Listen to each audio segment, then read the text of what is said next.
زوار تمہارے حاضر ہیں، یہ جان فدا تم پر مولا، قربان ہمارا گھر مولا، مولا تیرا غم بھولے نہیں ہم، مولا تیرا غم بھولے نہیں ہم، یاد ہے حلم کی وہ صدا، عشق والا راستہ ہے نجف سے کربلا، عشق والا راستہ ہے نجف سے کربلا، حسین حسین حسین حسین حسین حسین حسین حسین مولا حسین، قافلہ ایک اس رستے سے زینب عابد کیسے گزرے، نیزے پہ سب کے سر تھے یہیں پر، کھائے سکینہ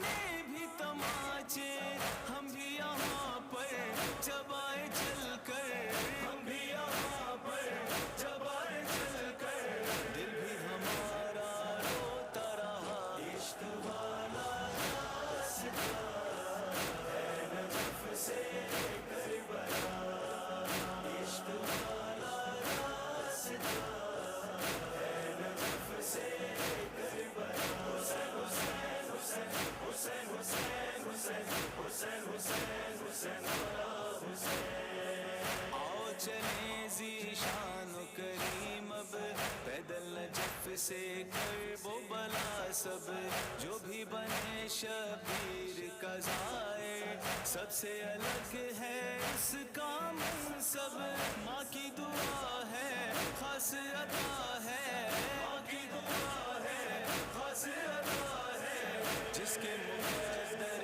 میں ہو لکھا، عشق والا راستہ ہے نجف سے کربلا، عشق والا راستہ ہے نجف سے کربلا، حسین حسین حسین حسین حسین حسین حسین حسین مولا حسین،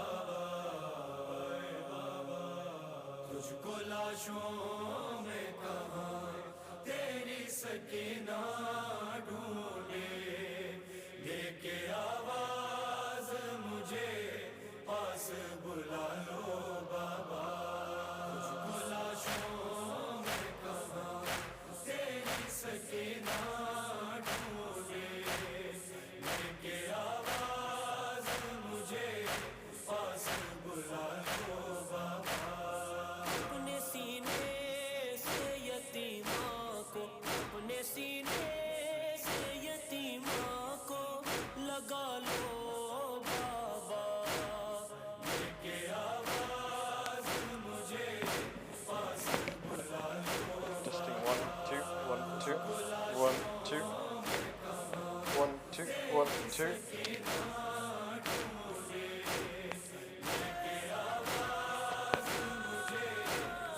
1 2 1 2 1 2 1 2 3 1 2 3. دیکھو بابا میرے کانوں سے لہو بہتا ہے، 1 2 3 1 2 3 1 2 3 1 2 3 1 2 3 1 2 3. نکالو بابا، کے آواز مجھے پاس بلا لو بابا، تجھ کو لاشوں میں کہاں تیری سکینہ ڈھونڈے، کے آواز مجھے پاس بلا لو بابا، جلتے خیموں سے مجھے دیکھ رہی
شام تک رخ پہ وہ ماریں گے تماچے میرے.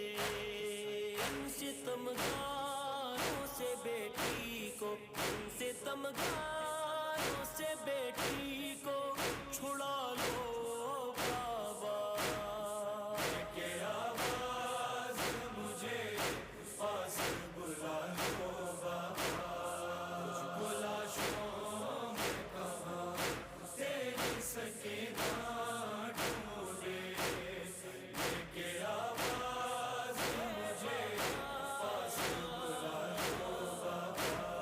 ساتھ بابا تیرے مر جانا گوارا ہے مجھے. موت سے بڑھ کے سفر شام کا لگتا ہے مجھے. مجھ کو اصغر کی طرح پاس, مجھ کو اصغر کی طرح پاس سلا لو بابا. کہ آواز مجھے پاس بلا لو بابا. بلا شام میں کہاں تیری سکینہ ڈھونڈے. کہ آواز مجھے پاس بلا لو بابا. یتیمی کے کوئی ایسے ستم سہتا ہے, ہر قدم پر میرے پیروں سے لہو بہتا ہے. اپنی گودی میں سکینہ کو, اپنی گودی میں سکینہ کو اٹھا لو بابا. کہ آواز مجھے پاس بلا لو بابا. بلا شام میں کہاں تیری سکینہ ڈھونڈے. کہ آواز مجھے پاس بلا لو بابا. شمس مقتل کے اندھیروں میں تھی بیٹی کی صدا.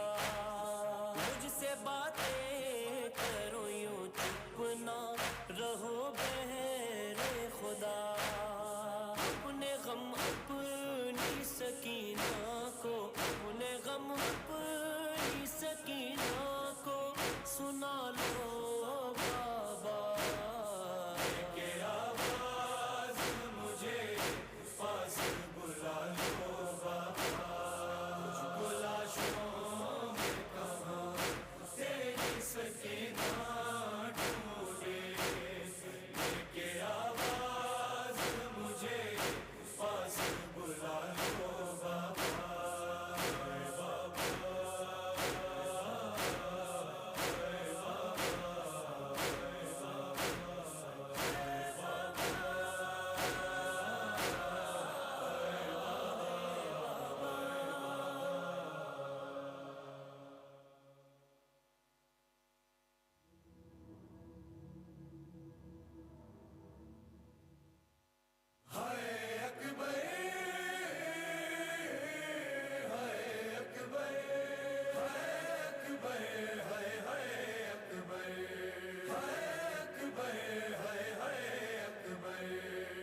چاند سا اکبر کا چہرہ جب سرے نیزہ دکھا. چاند سا اکبر کا چہرہ جب سرے نیزہ دکھا. چاند سا اکبر کا چہرہ اس سے پہلے مر گئی ہو, اس سے پہلے مر گئی ہو اس کی ماں سب نے کہا. چاند سا اکبر کا چہرہ جب سرے نیزہ دکھا. چاند سا اکبر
اس کے چہرے پر ذرا کوئی بولا کرب دیکھو، اس کے چہرے پر ذرا لگ رہا ہے کوئی نیزہ، لگ رہا ہے کوئی نیزہ اس کے سینے پر لگا۔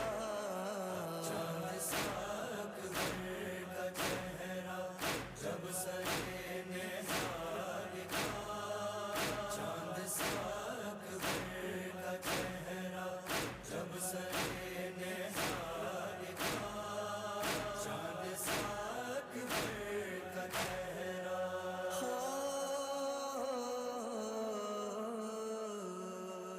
پھر کسی نے یہ کہا ہونٹوں پہ کوئی نام ہے، پھر کسی نے یہ کہا ہونٹوں پہ کوئی نام ہے۔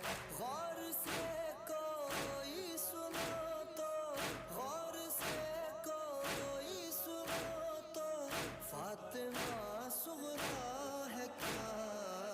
چاند سا اکبر کا چہرہ جب سرے نیزہ دکھا، چاند سا اکبر کا چہرہ جب سرے نیزہ دکھا، چاند سا اکبر کا چہرہ۔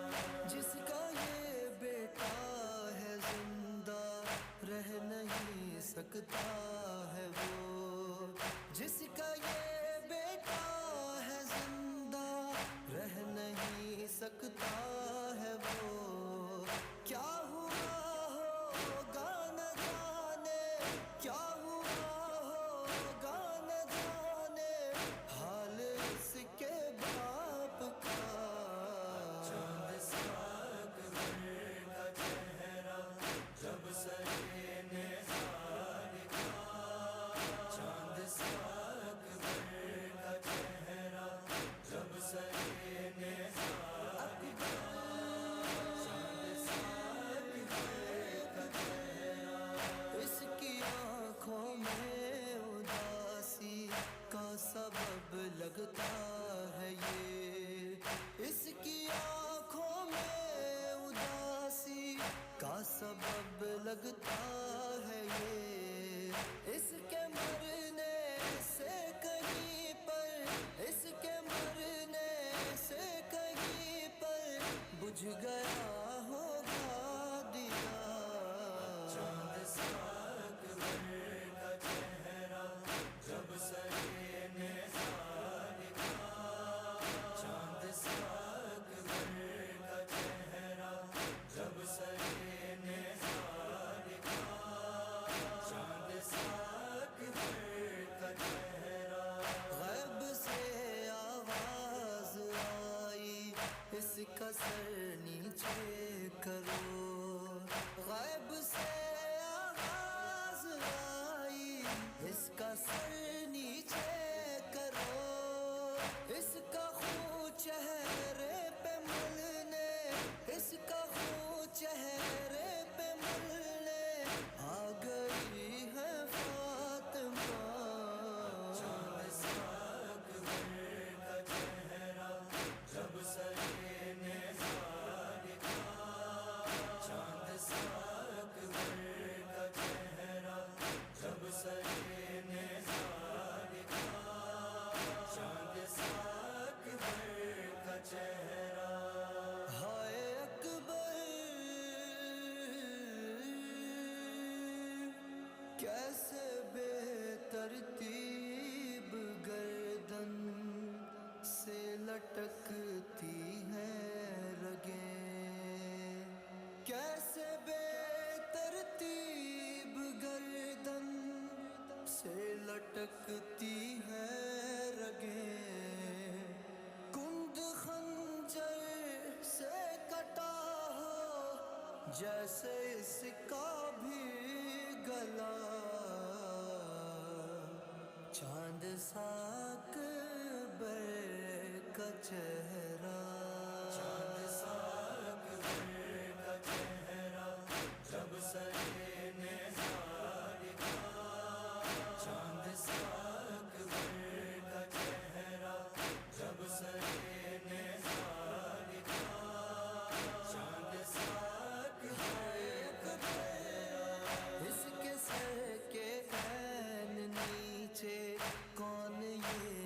مستور ہے، اس کے سر کے عین نیچے کون یہ مستور ہے، جو مسلسل پڑھ رہی ہے، جو مسلسل پڑھ رہی ہے ممتا کی فاتحہ.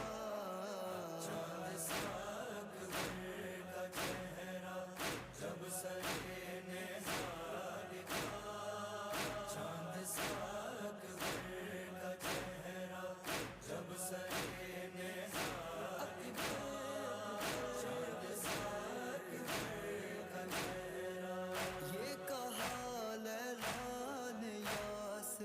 سنگ باروں سے رکو، یہ کہا لیلان یاسر سنگ باروں سے رکو، مر چکا ہے اب نہیں مارو خدا کا واسطہ. چاند سا اکبر کا چہرہ جب سرے نے دکھا، چاند سا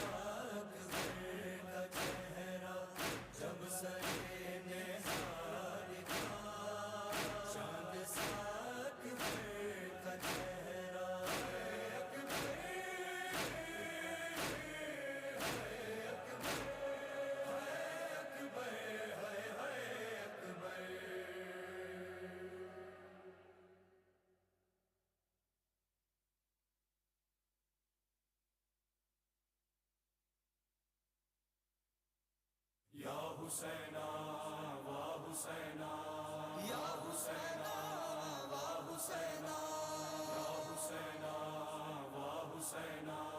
سلام من قلبه بمصابك مقروح ودمعه عند ذكرك مسفوح. سلام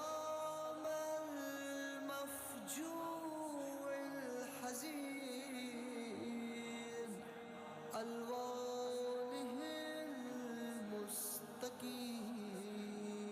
چاند زہرا کا سیاہ پوش ہوا غیبت میں، چاند زہرا کا سیاہ پوش ہوا غیبت میں، شاہ کی بچھنے لگی، شاہ کی بچھنے لگی فرش عزا غیبت میں.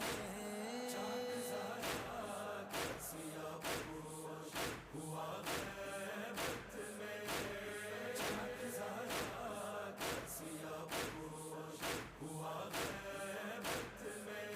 ہے پرچم حضرت عباس کا بوسہ لے کر، واہ جابا واہ جابا کی صدا دے دے کر، ہو کے بے ہوش گئی، ہو کے بے ہوش گئی، بار گرا غیبت میں.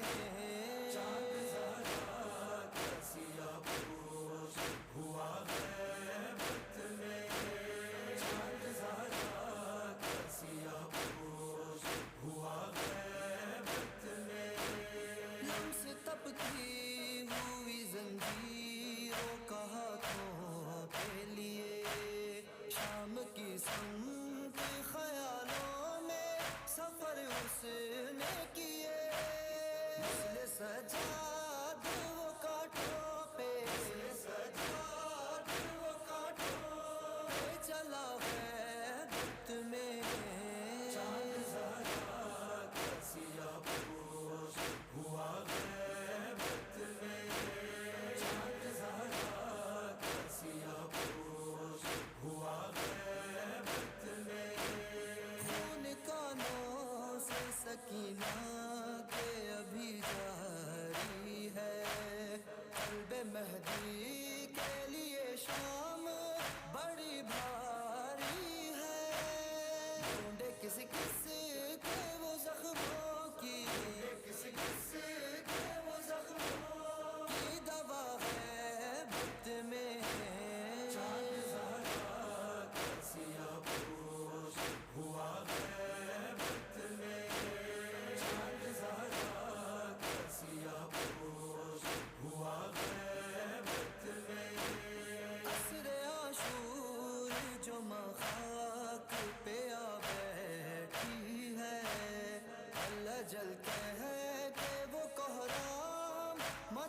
دیتی ہے جلتے دروازے کا ماتم دروازے کا ماتم ہے بپا غیبت میں چاند زہرا کا سیاہ پوش ہوا غیبت میں چاند زہرا کا سیاہ پوش ہوا غیبت میں دل میں تازہ علی اکبر کے جگر کا غم ہے خون ہوتے ہوئے اشکوں سے مسلح نم ہے اس نے پھر اللہ اکبر اس نے پھر اللہ اکبر ہے کہا غیبت میں چاند زہرا کا سیاہ پوش ہوا غیبت میں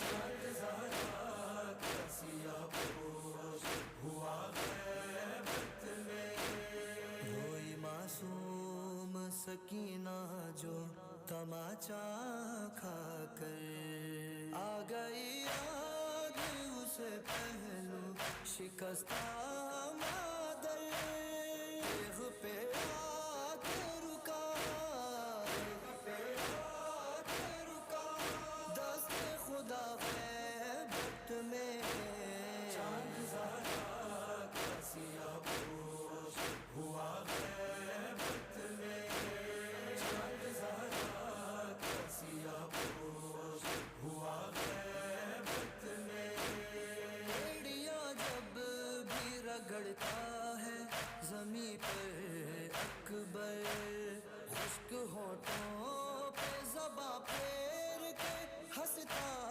اصغر اس کو دیتا رہا ہر ملکی اس کو دیتا رہا ہر ملکی سردا غیبت میں چاند زہرا کا سیاہ پوش ہوا غیبت میں چاند زہرا کا سیاہ پوش ہوا غیبت میں سر جھکائے ہوئے بیٹھا وہ سر فرش عزا ماتمی حلقے کے اندر صف اول میں کھڑا وارث پرسا ہے سب دیکھ وارث پرسا ہے سب دیکھ رہا غیبت میں چاند زہرا کا سیاہ پوش ہوا غیبت میں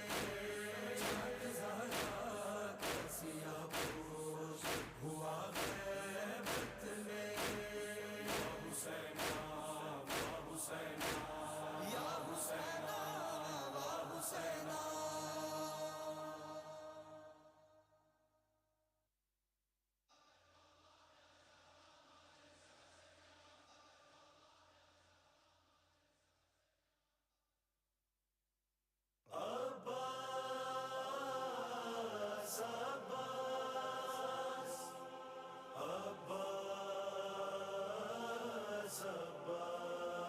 لوگوں کی ہے امید بہت آس ہے مجھ سے امداد کروں گا میں فقط آپ کے صدقے ہاتھوں میں فقط آپ کے ہی میرا بھرم ہے عباس علی تم کو سکینہ کی قسم ہے حل کیجئے مشکل میری اب وقت کرم ہے عباس علی تم کو سکینہ کی قسم ہے حل کیجئے مشکل میری اب وقت کرم ہے عباس علی تم کو سکینہ کی قسم ہے چہرے سے ہی ظاہر ہے ہوا حال جو دل کا ہے تیرے سوا کوئی نہیں پوچھنے والا زندہ ہوں ابھی تک یہ تمہارا ہی کرم ہے سکینہ کی قسم ہے. کیجیے مشکل میری اب وقت کرم ہے. عباس علی تم کو سکینہ کی قسم ہے. عباس علی تم سے تو کچھ چھپ نہیں سکتا. جو دل میں ہے ہر بات تمہیں علم ہے مولا. خاموش ہوں میں سامنے بس تیرا علم ہے. عباس علی تم کو سکینہ کی قسم ہے. کیجیے مشکل میری اب وقت کرم ہے. عباس علی تم کو سکینہ کی قسم ہے. کہتا ہے جہاں باب ہوائج تمہیں مولا. حاجات کو سننا ہی تو ہے کام تمہارا. ایک بار مجھے دیکھو میری آنکھ بھی نم ہے. عباس علی تم کو سکینہ کی قسم ہے. کیجیے مشکل میری اب وقت کرم ہے. عباس علی تم کو سکینہ کی قسم ہے. یوں ہی تو نہیں دست دعا میں نے اٹھایا. ہاں خود سے زیادہ ہے مجھے تم پہ بھروسہ. یہ دیکھ میرا سر تیری دہلیز پہ خم ہے. عباس علی تم کو سکینہ کی قسم ہے. کیجیے مشکل میری اب وقت کرم ہے. عباس علی تم کو سکینہ کی قسم ہے. عاشور پہ سب کر وہ بلا جاتے ہیں مولا. لگتا ہے کہ آ جائے گا میرا بھی بلاوا. معلوم ہے تم کو مجھے کس بات کا غم ہے. عباس علی تم کو سکینہ کی قسم ہے. کیجیے مشکل میری اب وقت کرم ہے. عباس علی تم کو سکینہ کی قسم ہے. بیماروں کو بھی تم سے بہت آس ہے غازی. ہر ٹوٹے ہوئے دل کی بھی امید ہو تم ہی. تم ساتھ ہو تو دور ہر ایک رنج و الم ہے. عباس علی تم کو سکینہ کی قسم ہے. کیجیے مشکل میری اب وقت کرم ہے. عباس علی تم کو سکینہ کی قسم ہے.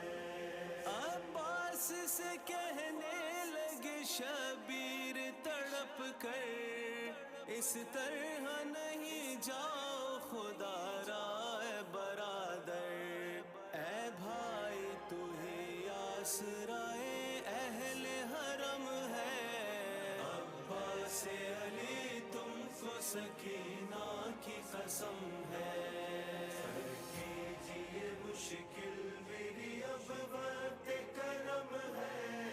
عباس علی تم کو سکینہ کی قسم ہے. ازلان نے لکھی ہے صدا تیری کریمی.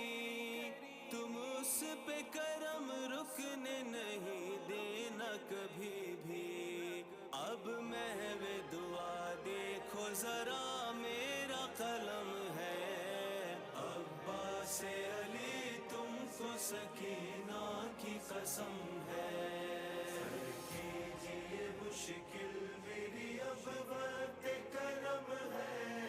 عباس علی تم کو سکینہ کی قسم ہے. عباس عباس عباس عباس.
لگی تو عصائے جان بے کسی تیرے بس میں سب کی بے بسی وہ صدا حلم ہے تیری جو پکارتی ہے آج بھی جو پکارتی ہے آج بھی دور غموں کو کر دیتا ہے تیرا غم امام حسین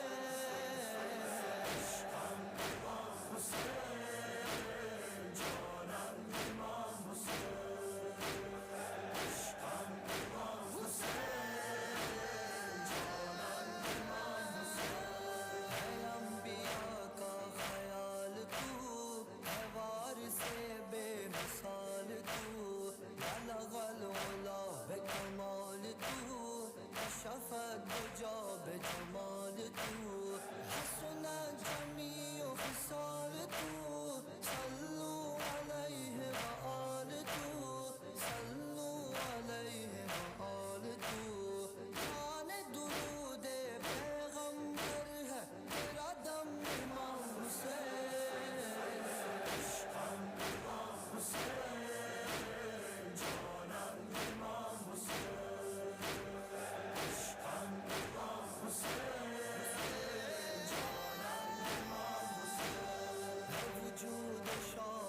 کربلا دلیل نور کبریا کریم تو ہے با خدا جو اگر بجھا دے ایک دیا کئی سورجوں کا قافلہ پکارتا ہے ہم فدا پکارتا ہے ہم فدا نور سے تیرے روشن ہے کل عالم امام حسین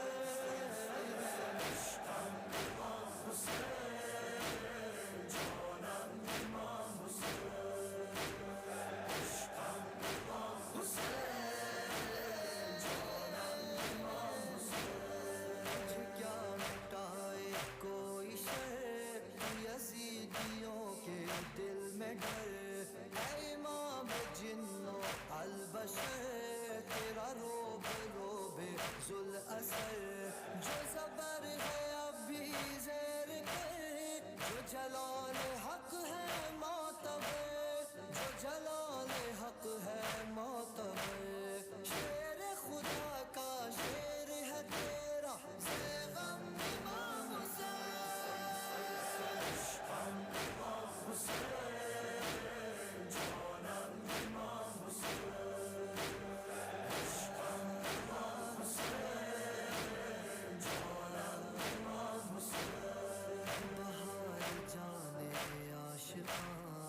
سکون قلب مہربان شہید عشق جاوداں تیرا درد بہرے بے قرار تیری غربتوں کی داستاں لکھے خون رنگ آسماں لکھے خون رنگ آسماں تیرا گھر ہے میری چشم پرنم امام حسین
Assalamu alaikum wa rahmatullah. Today, Sunday, the 14th of July, 2024, is the eve of the 8th of Muharram, 1446. We'll begin the program with the recitation of the Holy Quran by Brother Ali Akbar Deoji. Please welcome him with the salawat ala Muhammad wa ali Muhammad.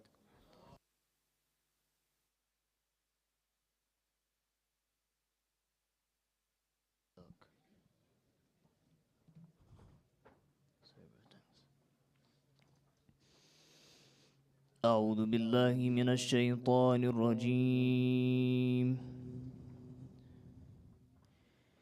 بسم الله الرحمن الرحيم.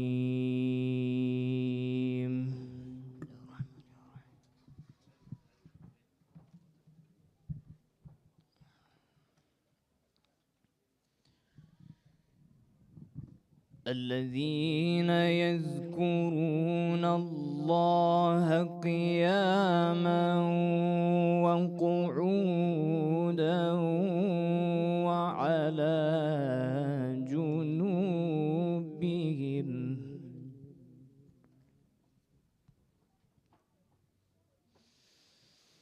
ويتفكرون في خلق السماوات والأرض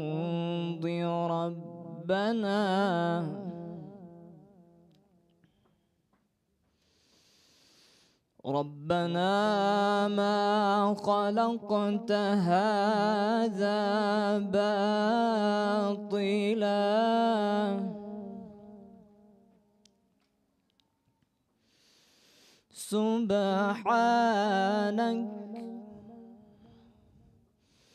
سبحانك فقنا عذاب النار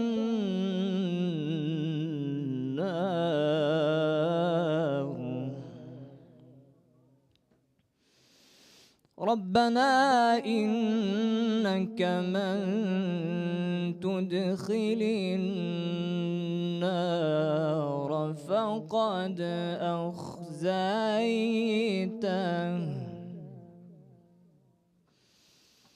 وما للظالمين من أنصار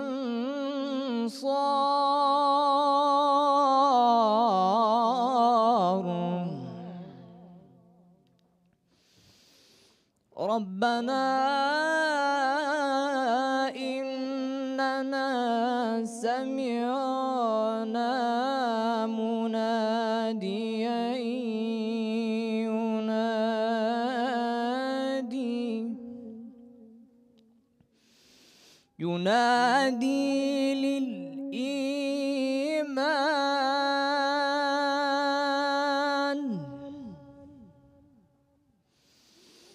ينادي للإيمان أن آمنوا بربكم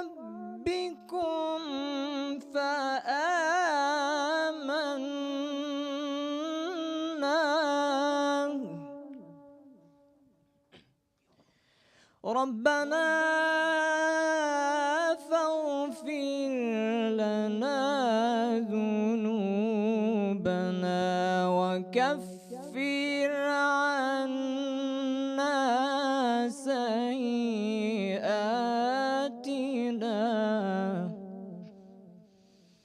وتوفنا مع الأبرار ربنا وآتنا ما وعدتنا على رسلك ولا تخزنا يوم القيامة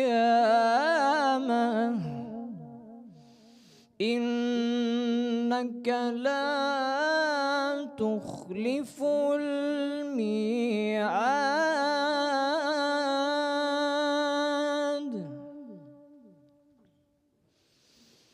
فاستجاب لهم ربهم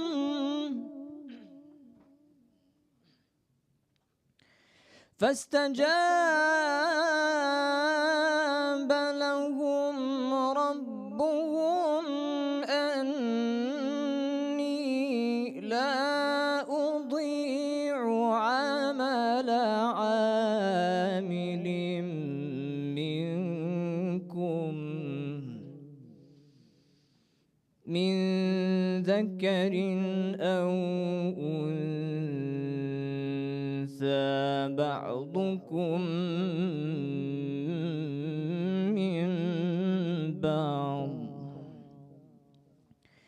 فالذين هاجروا وأخرجوا من ديارهم وأوذوا في سبيلي وقاتلوا وقتلوا لأكفرن عنهم سيئاتهم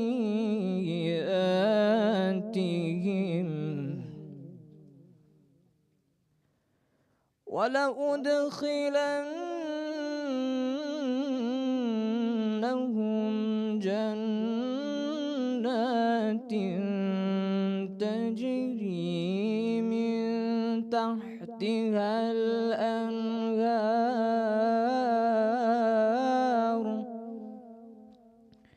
ثوابا من عند الله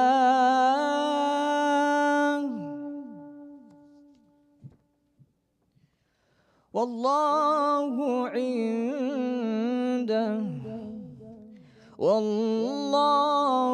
عنده حسن الثواب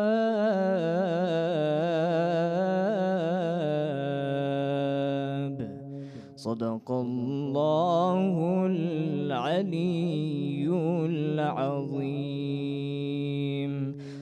اللهم صل على محمد وآل محمد وعجل فرجهم. سورة المباركة الفاتحة.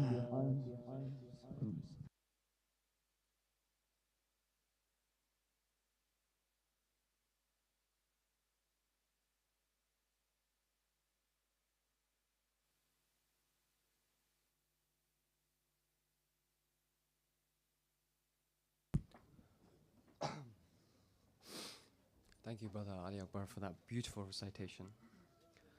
عظم الله وجورنا وجوركم بمصابنا بمصابكم أبي عبد الله. Today is Sunday, 14th July 2024, Eve of 8th Muharram, 1446. The announcements are as follows. Kindly please keep your mobile phones on silent during the program and your belongings with you at all times.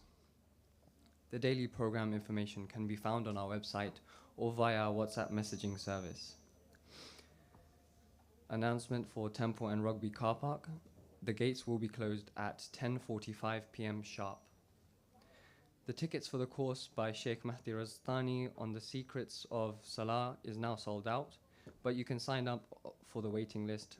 Further details on the website.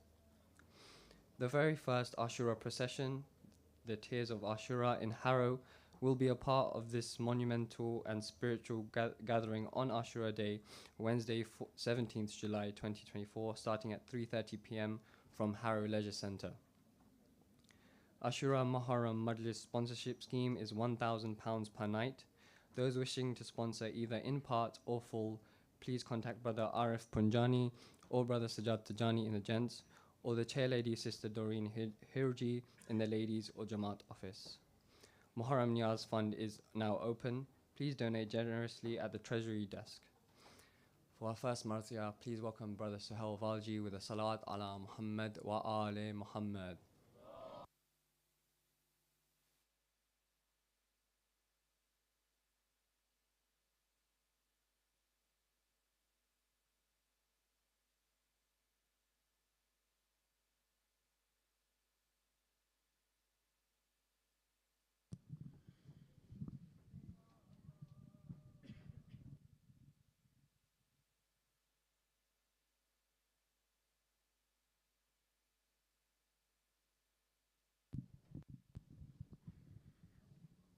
پر محمد و آل محمد صلوات.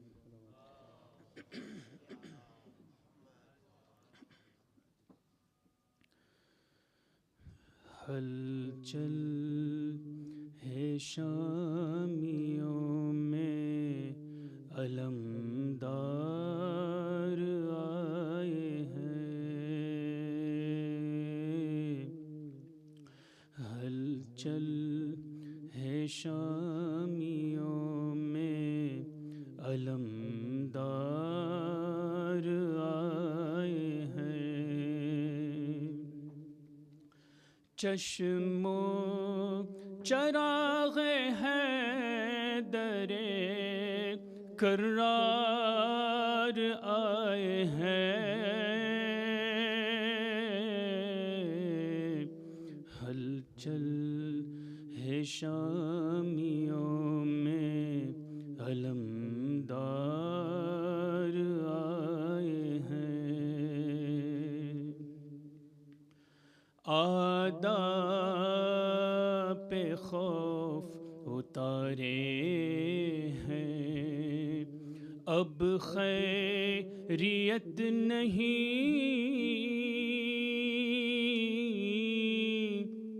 آداب پہ خوف اتارے ہیں، اب خیریت نہیں. عباس مثل جعفر، عباس مثل جعفر تیار آئے ہیں. ہلچل ہے شامیوں میں علمدار آئے ہیں. شبیر کی امید سکینہ کی آس ہے. شبیر کی امید سکینہ کی آس ہے. مشک و علم گواہ کے، مشک و علم گواہ کے غم خوار آئے ہیں. ہلچل ہے شامیوں میں علمدار آئے ہیں.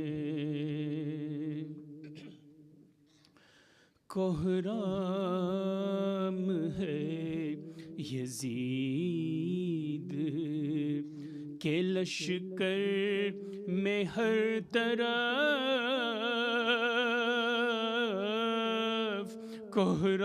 کوہرام ہے یزید کے لشکر میں ہر طرف.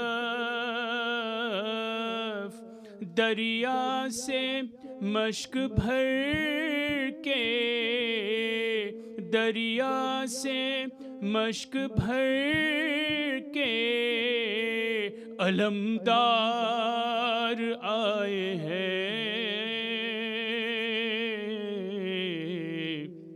ہلچل ہے شامیوں میں علمدار آئے ہیں. پیاسوں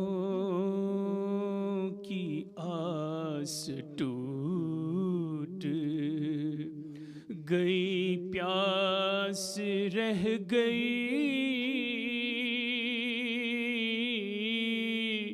پیاسوں کی آس ٹوٹ گئی، پیاس رہ گئی. آنسو بہاتے سیل آنسو بہاتے سید ابرار آئے ہیں، ہلچل ہے شامیوں میں علمدار آئے ہیں، ہلچل ہے شامیوں میں علمدار آئے ہیں۔ پر محمد وآل محمد صلی اللہ علیہ وسلم۔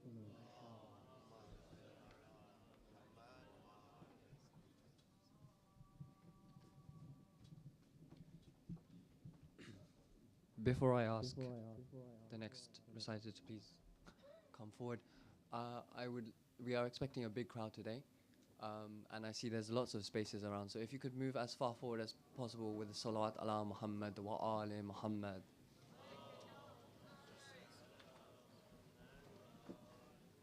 As close to the front as possible. Another salawat, please. Salli ala Muhammad wa ali Muhammad. Brother Ali Raza Damani, salawat.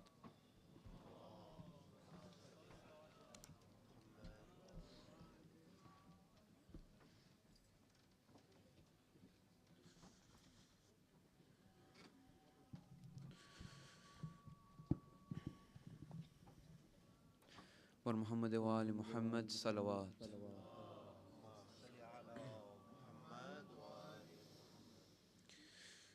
ابا الفضل یا ابا الفضل یا ابا الفضل ابا الفضل یا ابا الفضل یا ابا الفضل کرب شبیر کے چہرے سے مٹانے والے، رنج سے آل محمد کو چھڑانے والے، تھام لے ہاتھ پریشان عزاداروں کا، اے سکینہ کے لیے بازو کٹانے والے، ابا الفضل یا ابا الفضل یا ابا الفضل. The women watch from afar and pray that water will come. Hussein sent Abbas companions, even his own two sons. Own and Muhammad are fighting for their uncle Hussein. Oh Abbas, you would not bear to see the women in chains. Abba al-Fadh, Ya Abba al-Fadh, Ya Abba al-Fadh. ٹوٹ جائے نہ میری آس سے امید حرم، میرے زخموں کا فقط آپ ہو غازی مرہم. اربعین پر ہمیں بلوال زیارت کے لیے،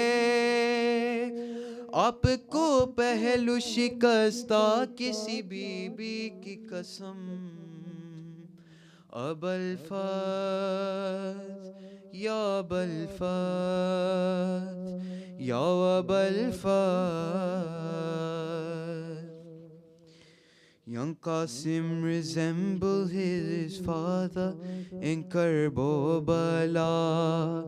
What is sweeter, oh Hussein? Let me tell you the answer. To me death is sweeter than honey, for you Al-Hussein. Oh Abbas, how did you fall with no hands onto the plains? Abba al-Fadh, Ya Abba al-Fadh, Ya Abba al-Fadh. Abul Faz, Ya Abul Faz, Ya Abul Faz. Karbala to Kufa to Sham, Sakina cries out loud. Oh Baba, where are you? Please come to me, I need you now. Oh Baba, they took my earrings and they slapped my face. Baba, I wish Uncle Abbas was here, where does he lay? Abul Faz, Ya Abul Faz, Ya Abul Faz. लिख तो तकदीर में फिर Karbala जाना गाजी, अपना दरबार हमें जल्द दिखाना गाजी. वास्ता देता हूँ ज़ख्मे अली अकबर का तुम्हें, करबला सारे जवानों को बुलाना गाजी. Abul Faz, Ya Abul Faz, Ya Abul Faz. Come, O Abbas, your brother is surrounded and alone. Like my mother, the ribs being crushed, no mercy being shown. Alamdar, they're snatching veils and setting tents ablaze. Kufa, then Sham, suffering pain, where our heads will be raised. Abul Faz, Ya Abul Faz, Ya Abul Faz.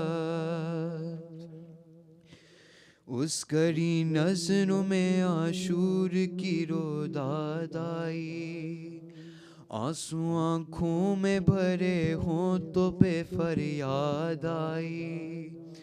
सामने पानी था और P भी नहीं सकता था, मुझको रोज़े में तेरी प्यास बहुत याद आई. Abul Faz, Ya Abul Faz, Ya Abul Faz. Abul Faz, Ya Abul Faz, Ya Abul Faz, Ya Abul Faz. Sallu ala Muhammad wa ali Muhammad.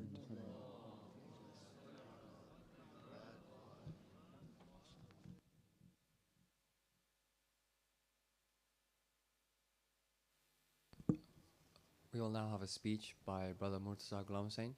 Please welcome him with a salawat ala Muhammad wa ali Muhammad.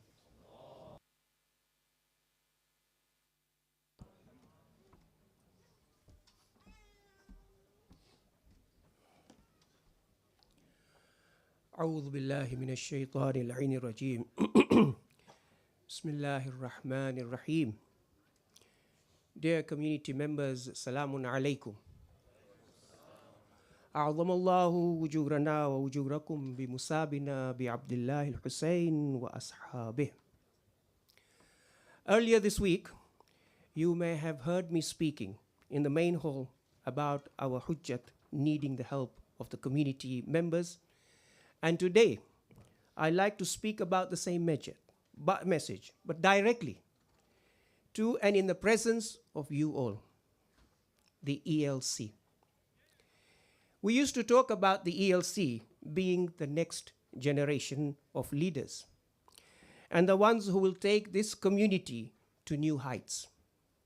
Well, to the youth who I can call sons and daughters, the time for you to be leaders and pioneers of Hujjat Stanmore, the place where you are all raised and ingrained with the love of Imam Hussein alayhi salam, has now come.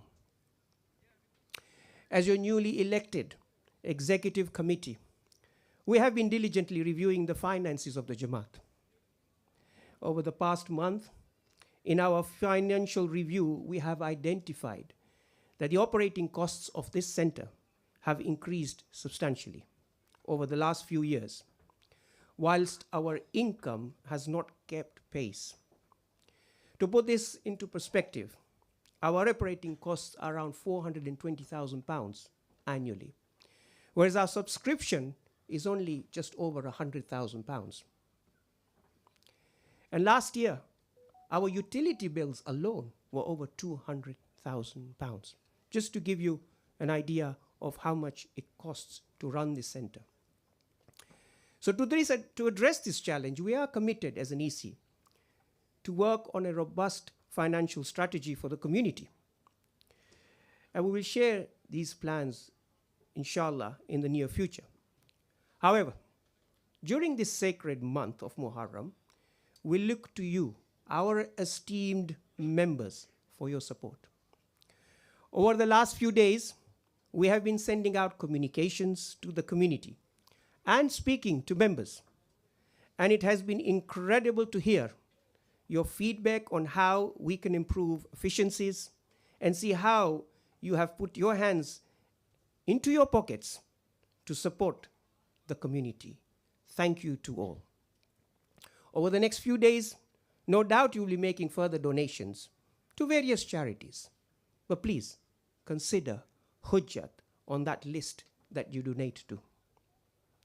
To donate, please visit our treasurer's desk in the gents, ladies, and the ELC for more information, or donate with one of our younger boys that are walking around with their buckets and credit card machines.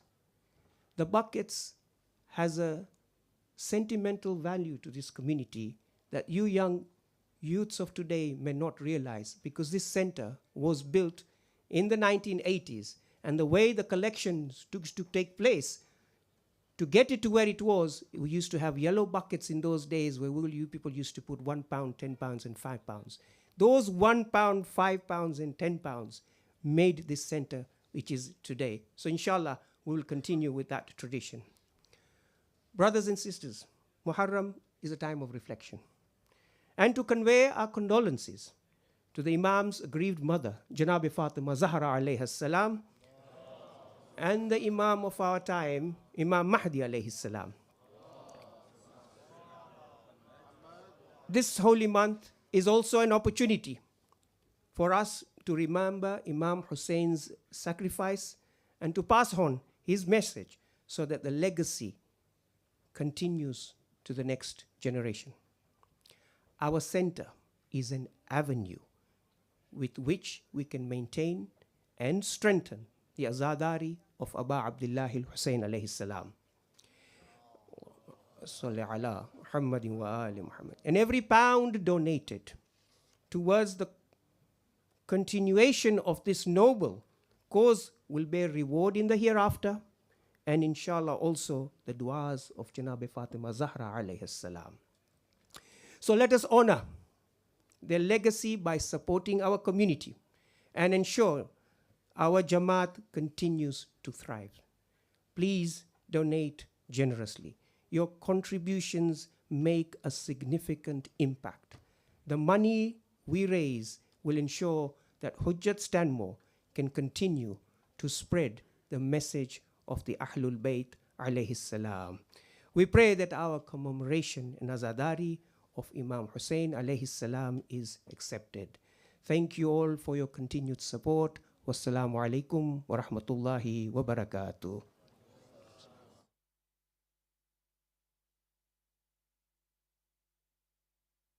Before I asked Brother Imran Ladak to come on here and give us his Quranic reflections, we will have more people coming in during the rest of the program.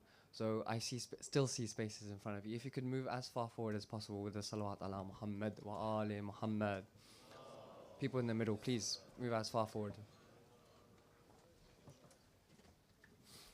Please welcome Brother Imran Ladak with the salawat ala Muhammad wa ali Muhammad.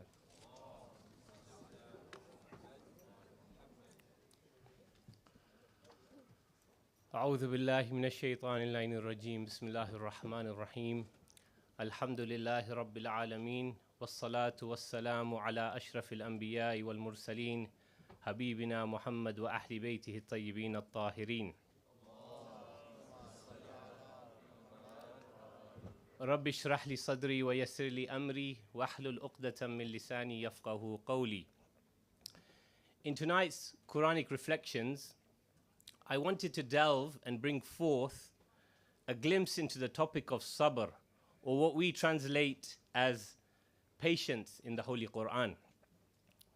Now, if you search for the word sabr, that is Sad, Ba and Ra, from the Holy Quran, you will find close to about 70 verses in total.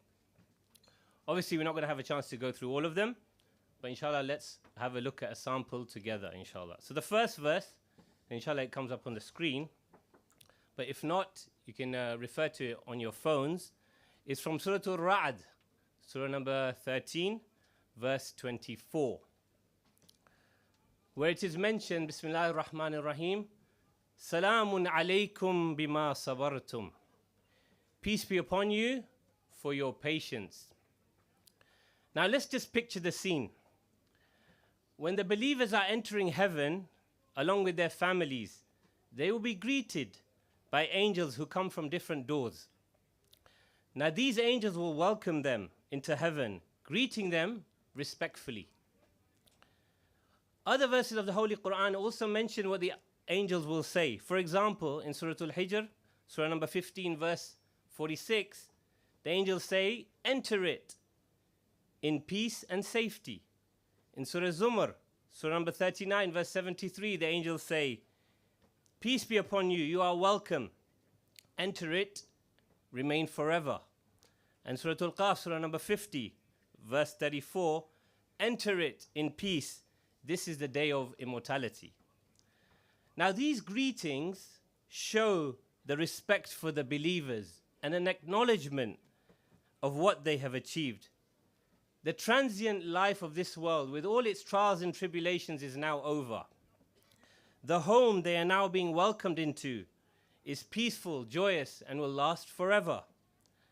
Now in this verse above, the angels specify the reason behind the victory of these believers. It is interesting to note that in a few verses prior to this one, so verses 20 to 22 of Surah Al-Ra'd, Allah subhanahu wa ta'ala mentions 8 qualities of the believers that make them ulul albab, so the people who have understanding. Out of them, the quality of patience is singled out.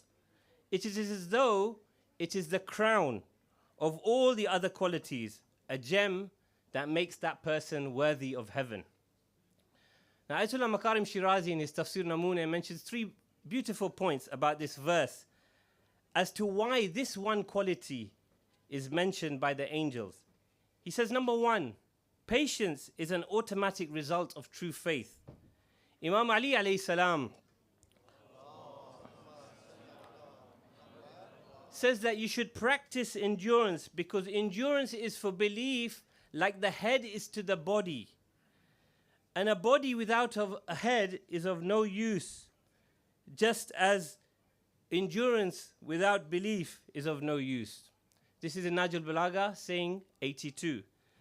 The second thing he mentions is the foundation of growth and perfection, both in the individual and in a societal level, is patience. No program of growth can take place without some challenges being faced and overcome. And the third thing he says is that every other quality depends on patience. Fulfilling Allah's covenant, establishing prayer, repelling evil with good,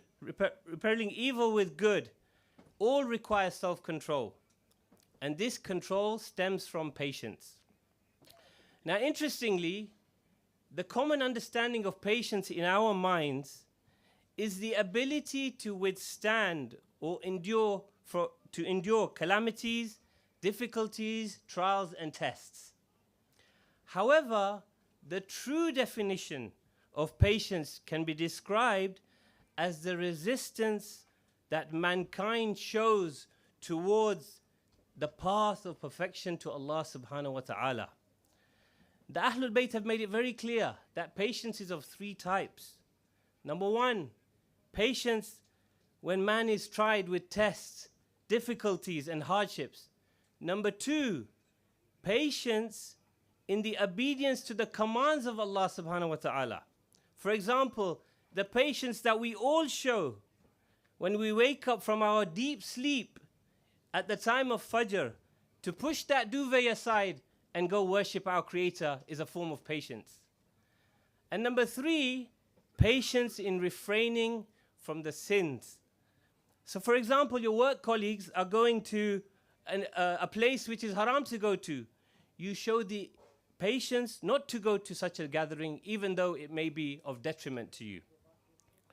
Now, patience has earned a bad rep in society today. We live in an instant gratification world where we want everything at our fingertips. Impatience is actually a glorified sign. But what we have failed to understand, that patience is actually strength. Patience is to hope for something better, to give up immediate gratification for an anticipated joy. It shows vision, it shows maturity, and it shows wisdom. So let us hope that this glory of patience and self-control will allow us to ascend to the higher realms where the angels will wait to greet us. In the few minutes I have left, I'll go through two more verses. The next verse is the last verse of Surah Al Imran, verse 200, Surah number 3. If we can bring it up on the screen. In this verse, Allah subhanahu wa ta'ala says, Ya ayyuhalladhina amanu, isbiru, wa sabiru, wa rabitu, wattaqullaha la'allakum tuflihun. O you who believe, be patient, stand firm, and close your ranks, and be God conscious, so that you may be successful. This verse describes the stages of patience, and there are three commands which appear in it. The first being, be patient, isbiru, in the face of trials and difficulties. Be steadfast, and do not be overcome by them. Having patience and enduring personal difficulties with a positive spirit is one of the key to all forms of material and spiritual success. The second command that Allah subhanahu wa ta'ala mentions is sabiru, stand firm with others. The second step moves from a personal to a social. Be patient and firm against the enemies of Allah subhanahu wa ta'ala and encourage others to be patient. And we see this in Surah Al-Asr, Surah 103, وَتَوَاصَوْا بِالصَّبْرِ. And the third thing which is mentioned is close your ranks, rabitu. Join forces with others to counter falsehood. The word rabata means to tie something to its place. And a heart that is firm and closely connected to Allah subhanahu wa ta'ala is one that is rabt. It does not fluctuate from its place. This step means that the believers are firmly tied and connected to the struggles that require endurance. They are never far away from the field. And according to hadith, this quality is derived from prayer. The connection of a believer acquires from prayer makes his heart firm and stable. Now the verse shows the steps a believer can take to become part of a community that has endurance and resists falsehood. The first stage is on a personal level. The second is to work with others to show collective endurance. And the third step is to be firmly connected to the path of endurance. In Islam, we have many connections. The connection to Allah subhanahu wa ta'ala, the connection to the Prophet, the connection to Ahlul Bayt, the connection to each other. Each step in the ladder of patience must be mounted to get to the next one, with the final step, inshallah, being true success, which is taqwa. And the last verse I wanted to go through is from Surah Al-Baqarah, Surah number 2, verse 153. And from this one, inshallah, I'll leave you some practical tips from how we can deduce and gain patience. Allah subhanahu wa ta'ala says, Ya ayyuhalladhina amanu, ista'inu bis-sabri was-salah. Inna Allaha ma'as sabirin. O you have faith, seek assistance in patience and in prayer. Indeed, Allah is with the patient ones. In Islam, concepts are not passive. Your relationship with Allah subhanahu wa ta'ala is not a passive one, but rather it should be active. To gain sabr, you need to be active. To face difficulties in life, man needs to draw on resources that give him strength. It is not physical strength he needs, but spiritual and emotional strength. The word ista'inu means to seek assistance. When a human being is unable to face something with his own abilities, he turns to the one who has the ability to turn the problem around and make it better for him. The overwhelming feeling of helplessness is replaced with hope and trust. The challenge is reduced in size and can be easily managed. This verse mentions two pillars of support. It says, prayer, which strengthens our connection to the divine, and patience, which increases our self-control. These both energize the human being to face the challenge. And so they can either make the necessary change or accept without bitterness or resentment. So the two things are very much linked. To gain the quality of sabr, you need to seek God through prayer. And another way to gain sabr is fasting. Many hadiths interpret the patience here in this verse as fasting, because fasting allows us to stay away from food and drink and other prohibitions, and it allows us to exercise self-discipline and self-control. Very, very useful things for us. It has been narrated that the Holy Prophet, whenever he faced a difficulty and was unhappy, he would turn to prayer and fasting to help as a means of strengthening his patience.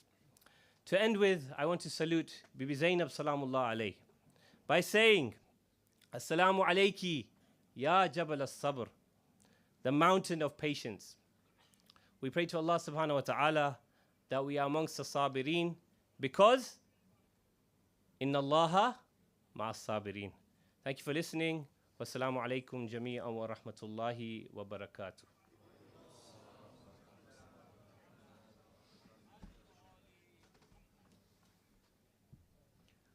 Thank you, Brother Imran, for the reflections. We are still expecting more people, and this time I'm going to need you to stand up and move as far forward as possible.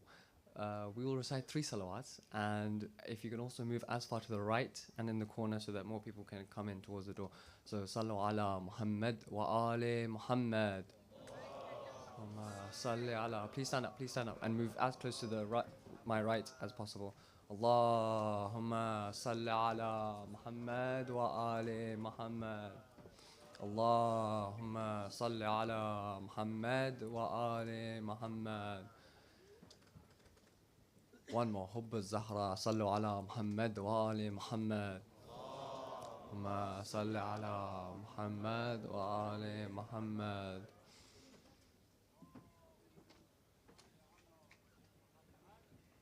Thank you so much. We'll now have a poem by Brother Tahir Adil. Please welcome him with a salawat ala Muhammad wa ali Muhammad.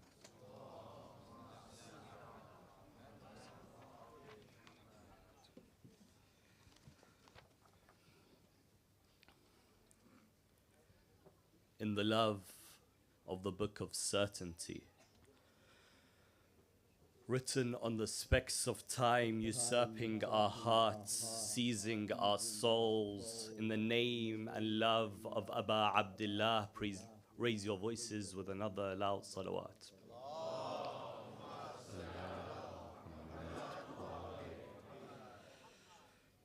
In the love of the beloved offering of al-Baneen, the pride of the house of Ali, and the protector of the house of Fatima, please raise your voices with another loud salawat.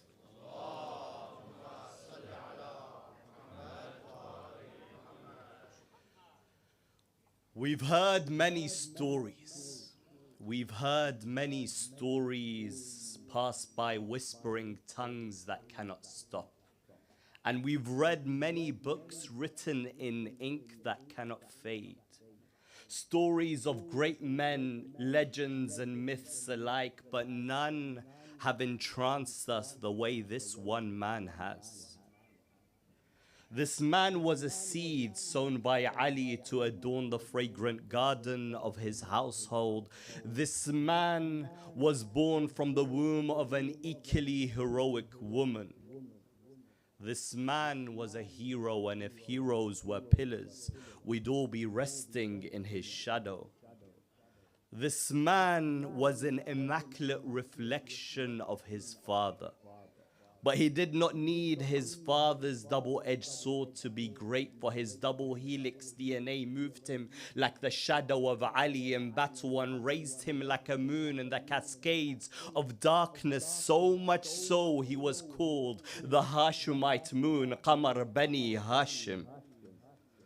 But what makes heroes eternal is the legacy they leave behind, and this man used death itself to write his very own. Just like how the sun does not fail to rise for us, and 4 seasons in a year does not surprise us, with autumn leaves falling to the ground gracefully around us, with the spring bearing fruits for us, just like the consistent nature of clockwork, Abbas too will welcome you annually. Why? Because eternity fell in love with his broken heart, just as we fell in love with his punctured pride, just as the ground fell in love with his bleeding hands, and the skies reddened in awe of the collapsing darkness of his eyes, while the angels hovered down in remembrance of his thirsty tongue. And it was as if it was yesterday. As if it was yesterday when the water was trapped between the closings of his fingers. And his mind was trapped between Zainab and Sukaina.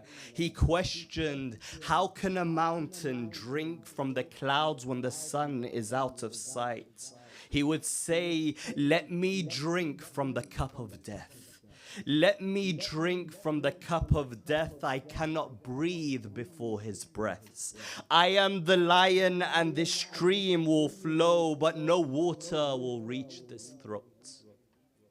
He threw the water away in defiance, concluding his life on the lap of his very own brother, asking for forgiveness. He tells him, forgive me that I cannot see you. Forgive me that I cannot see you, for when the water quenched my eyes, an arrow took them away. Forgive me that I cannot see you, for when the water quenched my eyes, an arrow took them away. Forgive me that I cannot hold you. Forgive me that I cannot hold you, for when the water cooled my palms, the swords upon them prayed. Forgive me that I cannot protect you, for when I cried, Ya nafs, min ba'd al-Hussein huni, my soul surrendered to fate. Forgive me that I cannot reach you, for when I fell facing the river shivered and complained. For how can you leave Sukaina thirsty? Abu Fadl would never be this late. And when Hussein arrived and placed his brother on his lap, they say it took more than a moment for Abbas to register that his brother was holding him. So Hussein too would keep placing his head on his lap, trying to get him to remember. And Hussein too would try to remember, and he would look down and would remember how his father Ali ibn Abi Talib's wishes were answered the day Abbas was born. When he would look down upon his newborn, and he would see both happiness and sadness manifested, and he would kiss this child's hands as if the whole world and all its riches were placed between those tiny fingers. and he would stare into his eyes as if the whole galaxy in them lingered, as if they were two shrines, that he would visit time and time again from one eye to the other, Bainul Haramain, and he would say, the moon I was to Muhammad's son, so how can two moons together exist? And this child grew up as just this, the pride of the house of Ali, yet he knelt down before the sons of Fatima, draping his cape, a moon in total eclipse. So how could it be now that Hussein is kneeling before him, holding his head, watching Abbas's trembling lips? On his lap, his head now rests. On his lap, his head now rests. Tears like gems, lilies on broken stems, wilted but not quite done. A brother desperately trying to drink his last drop of sun. Open your eyes. Open your eyes. You are not done. Let me drink my last drop of sun. Open your eyes. You are not done. Let me drink my last drop of sun. Abbas, stay awake. You are not done. Without you, I have no one. What makes the loss of Abbas so unique when we look back is the way the loss broke his brother's back. For where would Hussein's tears run to without Abbas's shoulders to soak them? Where would his eyes flee to without his shadow to shield them? Hussein needed Abbas to calm Zainab. He needed Abbas to quieten Sukaina. He needed Abbas to remove the spear from Ali al-Akbar's chest. He needed Abbas to be Qasim's hero. He needed Abbas when he held Abdullah high. He needed Abbas more than he needed water. And he remembered the story of how Hajar moved from Mount Safa to Mount Marwa to quench the thirst of her dying child, until Ismail battled with his thirst. His cries broke the ground until Zamzam burst. Hussein would now say, I sent my own mountain, Abbas, from the river to his death. Who is more worthy of a drop of water? Who is more worthy of a drop of water? وَأَفْلَحَ مَنْ صَلَّى عَلَى مُحَمَّدٍ وَآلِ مُحَمَّدٍ.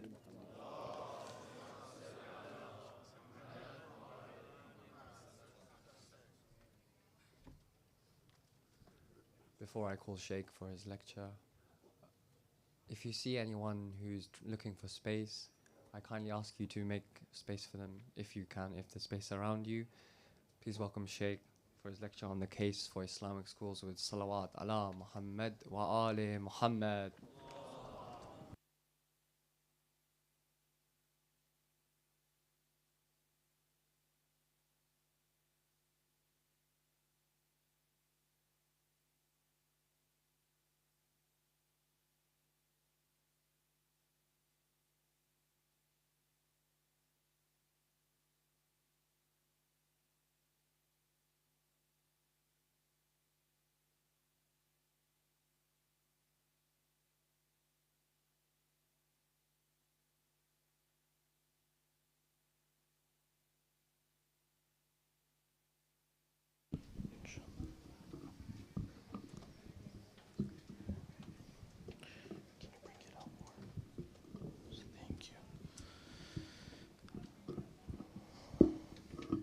الفاتحة.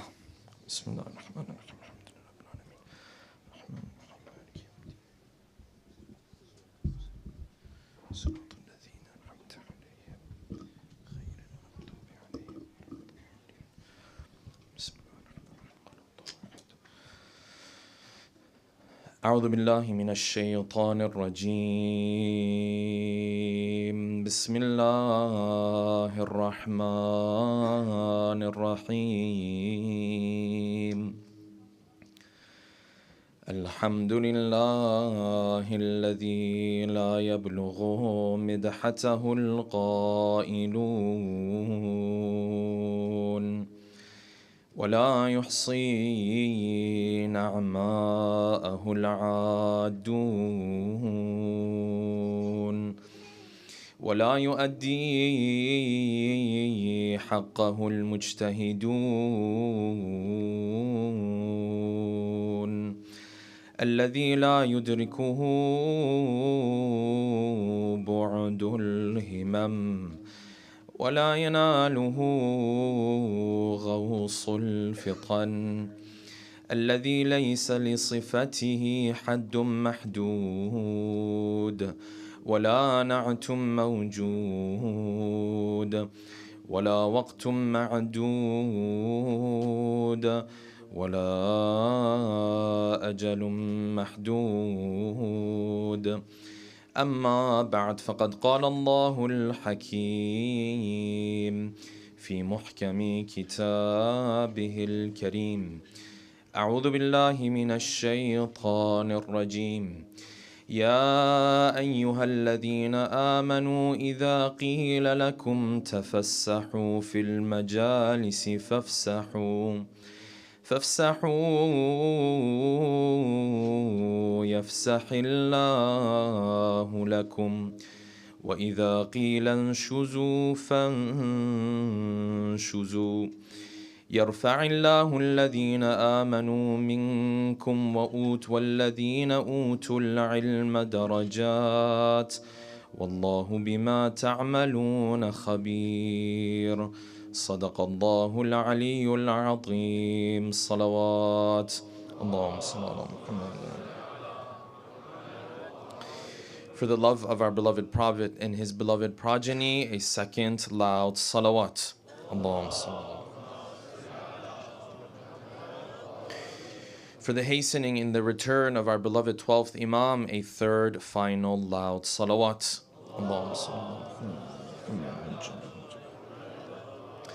The topic we'll be discussing tonight, inshallah, is titled The Case for Islamic Schools. There's a reason why, on a special night like this that is dedicated to our beloved Mawla Abbas, we have chosen a topic like this, because this topic directly correlates with the character of this special figure in the plains of Karbala.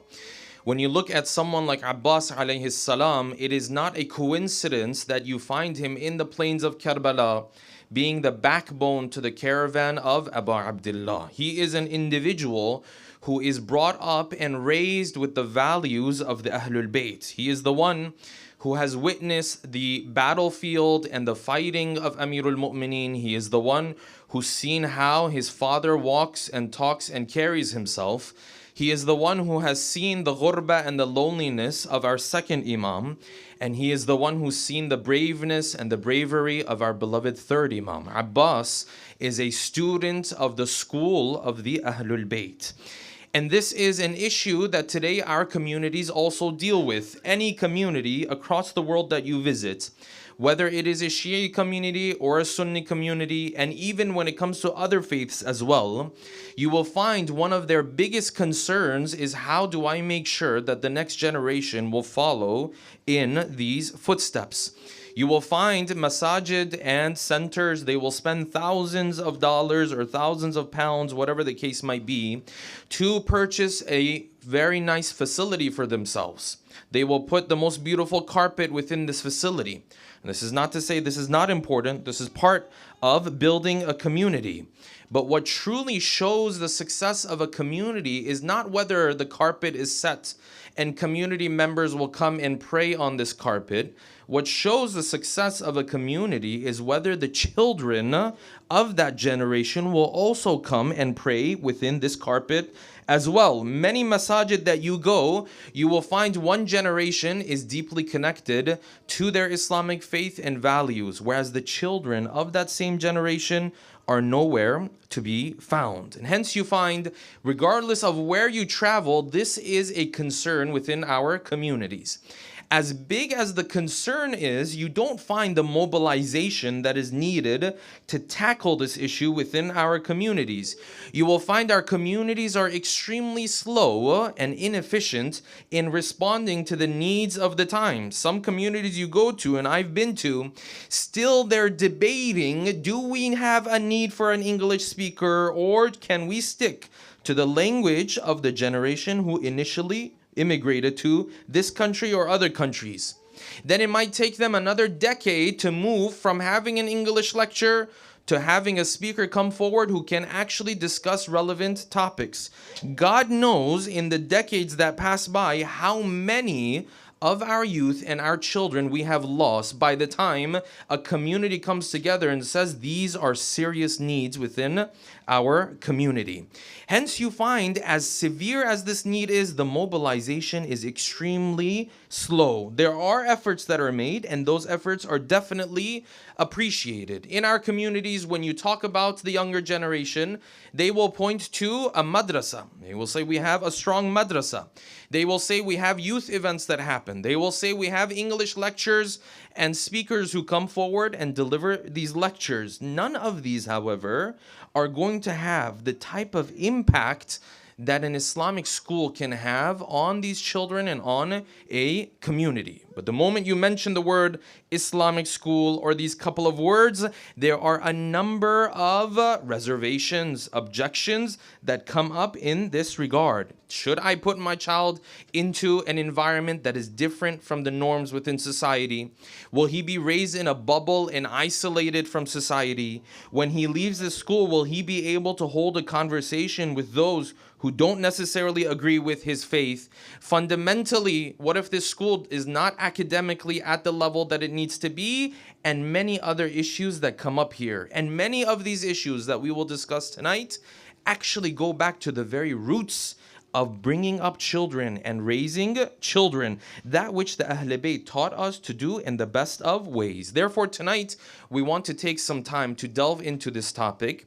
And in order to do so, we'll pose the following questions. Number one, is the LGBTQ agenda and sexual education within our schools the number one issue when it comes to schooling within this community or other communities and within the societies that we live in? Or are there a number and a whole list of issues when it comes to schooling that you find outside? Number two, does a strong madrasa, a strong community, strong youth events, wonderful English speakers, whatever the case might be, make up for the impact that the wrong schooling can potentially have on the future and upbringing of my child? Number three, what did the Quran teach us about having a thirst for knowledge and the growth that you will experience when you gain more knowledge? And does the schooling in the societies that we live in instill this value in our children or not? Number four, what makes a school Islamic anyways? Is it just that everyone enters into the school has to wear hijab, for example? Is that there's only halal meat in the school? Or are there a number of elements that build an Islamic atmosphere for our schools? Number five, what are the five main objections that people make when it comes to enrolling their children in Islamic schools? Number six, is this element or the lack thereof, the lack of proper schooling wherever I'm living, whichever community it is this heavy enough of an element to push me to potentially look at other communities and consider moving from one community to another community? And number seven, and finally, how did our beloved Mawla Abbas show that he was raised in the school and with the teachings of the Ahlul Bayt? Tonight, inshallah, we'll delve into these 7 questions with a loud salawat ala Muhammadin wa ali Muhammad. Allahumma salli ala Muhammad. Today, brothers and sisters, you will find parents all around the world have become extremely concerned about their upbringing of their children, and in particular, the schooling of their children. You will find parents who come forward who they themselves sometimes don't even practice the faith. They will come forward and say, Shaykh, I'm very worried about my children. Now, normally when this is brought up to me, I look them back and I say, if you're so worried about your children, why is it you're not practicing the faith yourself? Because the only thing that that parent is worried about is if his child comes home with the wrong pronouns one day. The only thing that that parent is worried about is if the child comes home and says, you know what, Baba, there can be two fathers in a family, there can be two mothers in a family. That's the only concern that he has.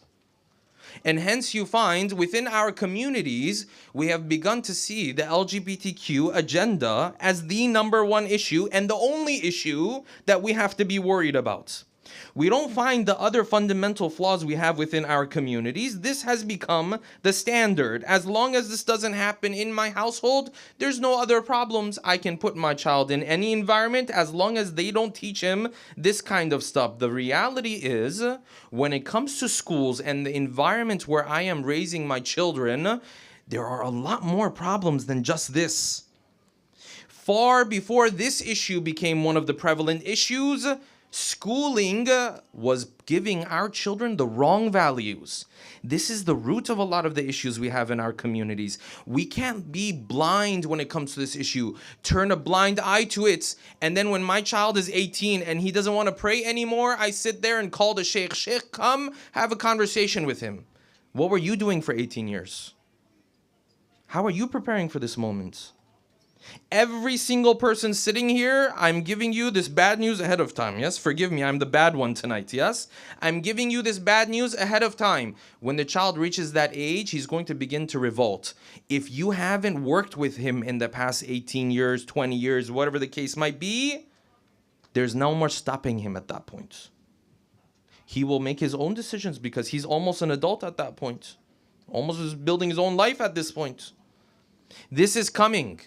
The LGBTQ issue is not the only issue you should be worried about. And if that's the only issue you're worried about, then you're looking at things in a very wrong way. You say, well, what other problems are there in schooling or in society in general? Number one, within schooling that you find out there, there is a major lack of respect for elders and tradition. This is embedded within the schooling system and within society as a whole. This isn't worrisome to you? This isn't something you should be concerned about? This is very problematic. Number two, there is an overemphasis on looks over character. Anyone who goes to school nowadays knows this. The moment something goes viral, that is what builds the world that day. Is it positive, negative? Doesn't matter. What's important are the looks. Number three of those elements that you find is what? Is explicit content. And I can't go into detail on this. But this is a major problem, especially for our young brothers. This is number three. Number four, exposure to drugs, alcohol, so on and so forth. Number five, a severe emphasis on social media and screens. This is the world that we live in. Now, many of the parents are sitting there, and I will get to a lot of the objections. They'll say, Shaykh, it's okay. I went through this schooling system too. Look, Shaykh, I turned out fine. First of all, that objection we will get to, but let me just tell you, what you went through is nothing like what your children are going through. Nothing. Don't even make the comparison. Social media was not even a thing when you were a child. Hence, you have zero understanding of what this world looks like today. The best you had was that dial-up internet. You know, the one that made the weird sound when it was connecting. And everybody else in the house had to stop using their phones. Yes? I know these younger kids are looking at me weird. Yes? That's the best you had. That was your world.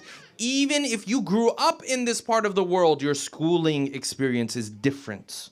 Let alone if you immigrated. These are the values that our child is constantly being exposed to, other than the LGBTQ issue. Set that aside. We have to take a deeper approach when it comes to this topic. Hence, you find within our communities, there are efforts to solve this issue. There are many who come forward and say, Shaykh, yes, that's why we complement our schooling with a very strong madrasa, with a weekend Islamic school. There are others come forward, they say we complement our public schooling with a lot of youth events.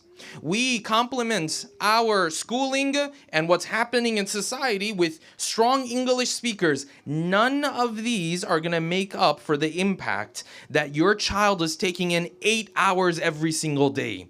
The air that he is breathing in has the wrong values, and he is absorbing that like a sponge 8 hours a day. Now you're telling me this madrasa, he's going to come. One day the teacher shows up, the other day the teacher doesn't show up. One day half of the students know the lesson, the other half don't know the lesson. This student is 20 lessons behind, this one is 20 lessons ahead. What are we talking about? None of these are going to be able to make up for the impact that you find on our children. I need an environment where my child can breathe within Islamic values. Now, whenever this discussion comes up, there are two sides to this discussion. There are those parents who only look at the threats and trying to avoid the threats of negative values. They don't even look at the plus side. So what does that mean? He says, listen, my standard for my child is I just want him to go through school and society and all this kind of stuff. And then he's going to get married later. Just from this point until that point, I just want to make sure, Shaykh, he doesn't do drugs. He doesn't have a girlfriend and, this type of stuff. And then he'll be fine. Why is that your standard for your child? Why is that what you're setting as the golden standard? He can absorb all of the un-Islamic values, but these couple things and he'll be fine. No, why? Why should I want to raise a child that's only tolerating his religion? Why shouldn't I raise a child who's completely connected to his religion? Why shouldn't I raise a child who's in love with his religion? Why shouldn't I raise a child who looks forward to participating in the programs? Why shouldn't that be my standard? Say, Shaykh, this one went through this schooling. He didn't end up in these problems. Yes, I ask you, did he grow up and feel in love with the religion? Or does he tolerate religion? Or is religion a little thing on the side in his life? The majority of the times you will find it's the latter. And I will come closer to this objection. Okay, so you say, okay, Shaykh, well, what's the solution? The solution is Islamic schools. Okay, what is Islamic school anyways? I know some Islamic schools, they don't do so well anyways. They're not even that Islamic. I agree with you. There are schools, they say they're Islamic schools, they're not even that Islamic. But let us break down what an Islamic school is even built of. Number one, the basic rules and regulations in the school, the skeleton of the rules and regulations have to be Islamic. Yes, this we understand. Now, if there are schools, they have some of these elements, they don't have all of them, doesn't mean they don't have any value. You understand this point, yes? They still offer a lot of value. The more, the better of these principles. The skeleton of the school has to be an Islamic school. There has to be an understanding that here you bring halal food. At least this is the understanding. These are the basic ones. I call this the skeleton because it's very easy to do this and implement this. That's element number one. Element number two, the atmosphere of schooling that my child is going through has to project Islamic values. When men and women come in this school, do they speak to each other as if they're Muslims? Or do they speak to each other as if they're working in some corporation? In some corporations, men and women, they speak to each other, they giggle with each other. Afterwards, na'udhu billah, they go out for a drink together. It's normal. There's no idea of boundaries between us. These are Islamic values. Does the school encourage respect? Does the school encourage character over your looks and how you dress and what brands you're wearing in today's world and in today's society? These are Islamic values. This is number two. Number three, does the school have a strong Islamic curriculum? Your learning and the learning of Islam for our families, brothers and sisters, if it's confined to these 10 nights of Muharram, we are in trouble. This is a major problem that we have. What type of knowledge is the school offering to my children? Element number three. Let us move on to element number four. Does the school connect my child with Islamic mentors, Islamic scholars? Do you know what it means for a 12-year-old to be in school and then the Shaykh comes in the school, sits with them a little bit, they talk, they ask questions? I know what it's like because I had that experience. For the rest of his life, he looks up to this person. For the rest of his life, he says, yeah, you remember that Shaykh came? We could relate to him, yes? And part of the responsibility of the school is to make this connection. Why? Because your child will have questions that no one can answer unless that person is a well-qualified scholar. Doesn't matter what curriculum your madrasa has. Doesn't matter. There's going to be questions, no one will be able to answer them unless it's a well-qualified scholar. Do you connect your children with these scholars? I'll share a very quick note, yes? I remember I was 10 or 12 maybe, having a conversation with my father. My father told me, there's hadith that every single animal in the world is, doing tasbih. Except the birds, they never fall prey unless when they stop doing tasbih. The bird is only hunted when he has stopped doing tasbih. That's when he is hunted. Now, in my own little childish world, I said, but Baba, that doesn't make sense. He said, how? He said, it doesn't make sense because the Quran says, سَبَّحَ لِلَّهِ مَا فِي السَّمَاوَاتِ وَمَا فِي الْأَرْضِ. Yes, when we read this in Surah Al-Jum'ah, يُسَبِّحُ لِلَّهِ, sometimes سَبَّحَ, whatever. Everything in the heavens and the earth is doing tasbih of Allah subhanahu wa ta'ala. I said, this doesn't make sense with the verses of the Quran. He said, There was this very heavy silence. He said, When you meet Ayatollah Fulan, you should ask him this question. Why? Because he didn't have the answer to the question. But he had the humility to understand, I have to connect my child with those who can answer these questions. This is part of Islamic schooling. Number 5, yes, the school has to provide for my child competitive academics. Keyword competitive, not top. I will come to that objection right now. When you talk about Islamic schooling, brothers and sisters, you will find 5 main objections people will make. And this is from hundreds of conversations with parents in different communities, different countries of the world, yes? Number 1, say, Shaykh, I don't know if I need to put my child into an Islamic school. Why? What's the problem? Because the level of academics in this Islamic school is not that high. There's other schools that can give him a better opportunity when it comes to his career. I agree and disagree with this point. Yes, an Islamic school has to give your child a fighting chance. It's a real world out there. But brothers and sisters, we have to now move on from the mentality that some of our parents had, that it's all about that degree. It's all about that title. It's all about what school you went to, because even today, the job market is not like this anymore. Now, it's about your soft skills. Now, it's about how you can work in a team. Now, it's about how comfortable you are within your own skin. Now, it's about the confidence that you carry. Now, it's about your work ethic. Now it's about your passion in this field. Go look at universities. How do they choose students? Do they say, which one of you guys has the highest grades? Is this what they say? No. What do they say? They say, which one of you guys is the most passionate? Which one of you guys is not going to stop at any point and continue learning about this? And let's just say the school that your child goes to, if it's an online option, in-person option, whatever the case might be, yes, the academics are a little less. Don't worry, if he has the right character and the right values, he will outwork everybody else. He will be more successful than everybody else. The thirst for knowledge, brothers and sisters, is something that Islam teaches. And trust me, just putting my child into a good school doesn't necessarily instill in him the love for knowledge. What does the Quran say? The Quran says, يَرْفَعِ اللَّهُ الَّذِينَ آمَنُوا مِنْكُمْ. Allah will raise those of you, وَالَّذِينَ أُوتُوا الْعِلْمَ دَرَجَاتٍ. The knowledge that you gain, you spiritually grow from it. A thirst for knowledge. Hence you find these narrations. They said, Al-hikmatu dhallatul mu'min. Hikmah is that thing that the believer is constantly looking for. Knowledge, wisdom is that thing that the believer is constantly looking for. instill these values in him, he will outwork everybody else. This is objection number one.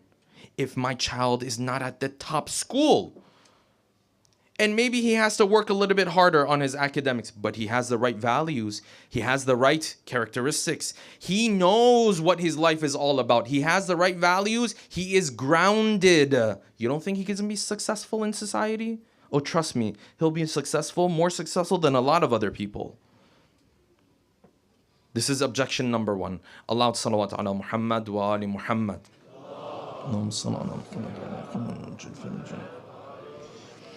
Objection number two. Well, I don't want to put my child into an Islamic school. You know why, Shaykh? Because I don't want to raise my child in a bubble. I wish at this point you could raise your child in a bubble. Let me say something for the dear parents. If your child at any point in his life is going to end up with an iPad or an iPhone or whatever the case might be, yes? If you buy them some Samsung, I'm not friends with you. That's a separate thing, yes? But if you give them a phone or an iPad, a tablet, whatever, the whole world is at the fingertips of your child. You don't have to worry about your child figuring things out. So many parents, so naive sometimes, say, I'm worried my child won't know how to carry himself in society. Trust me, your child will know very well. Yes, there are Islamic schools that actively, what do? They isolate children. Of course, that's wrong. We don't agree with that approach, yes? But if there's anything you need to worry about, is about your child being overexposed to the wrong values, not raising him in a bubble. All it takes for him is to download a couple apps. He'll know everything about everything. He'll know too much. Parents say, I want to make sure he's not raised in a bubble. You know, one parent told me, I want to make sure that when he leaves school, he can hold a conversation with other people.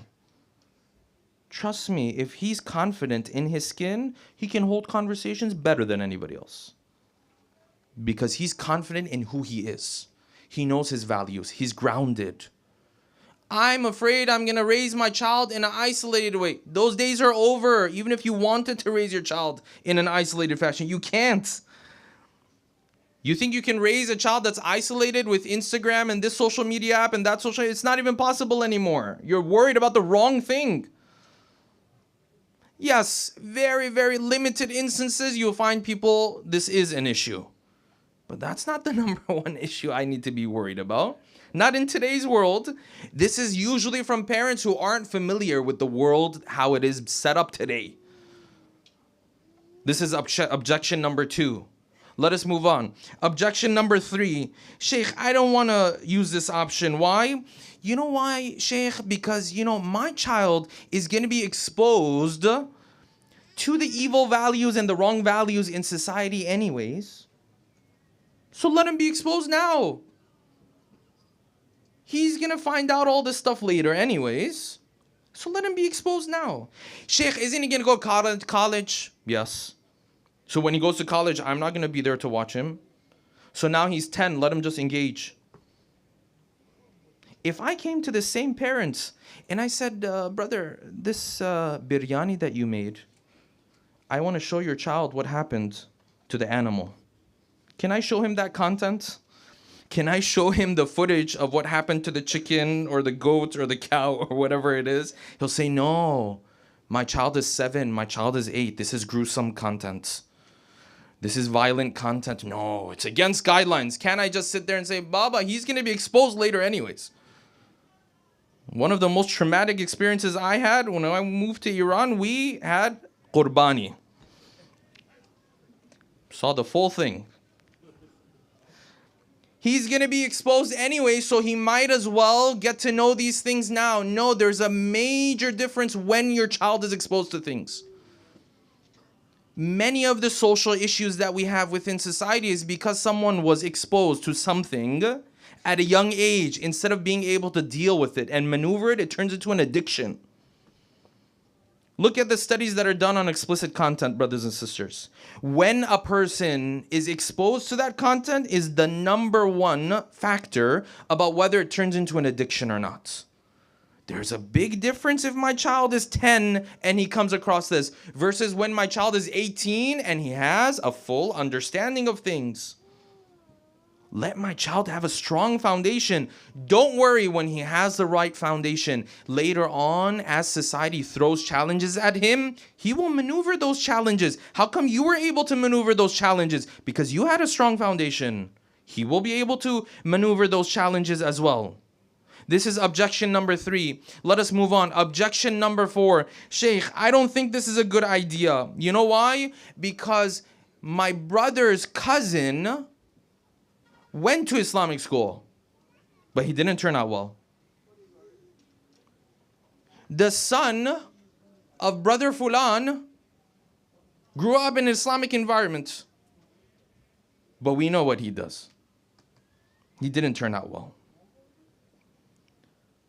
Okay. So we said if you put your child in a good environment, definitely he's going to be raised perfect and all this. No.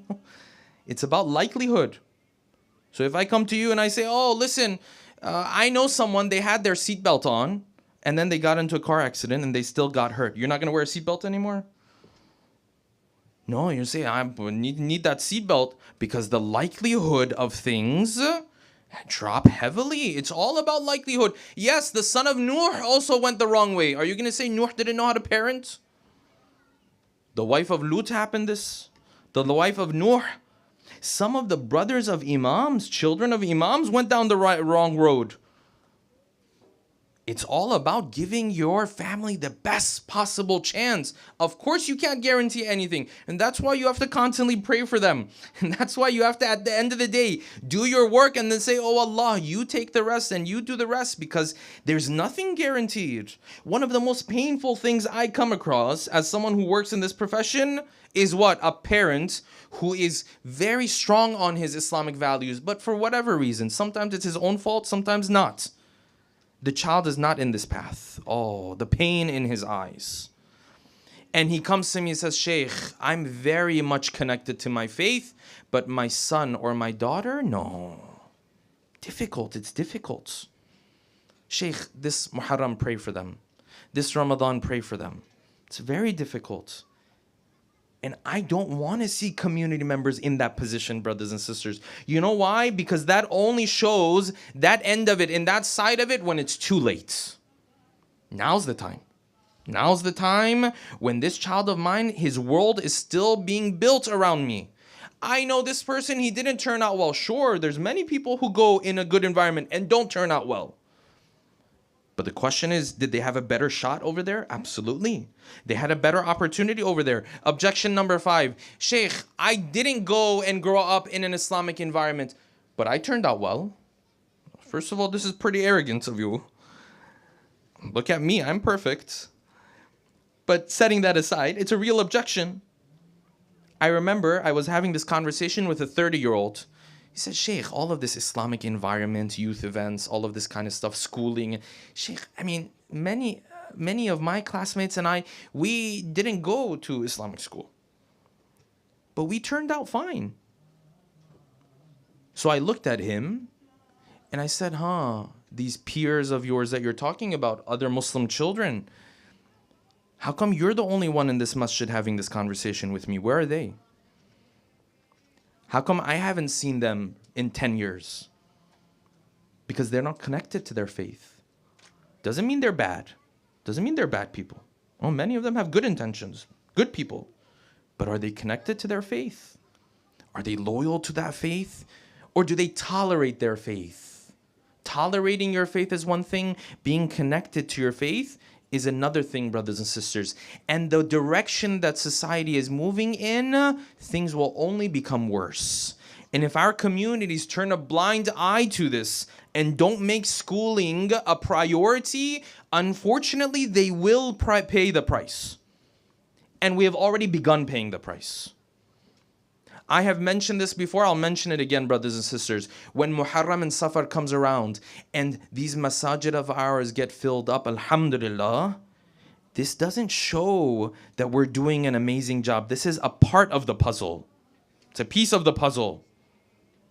Yes, people come for the love of the Ahl Bayt, of course. But why is it the rest of the year you don't feel this?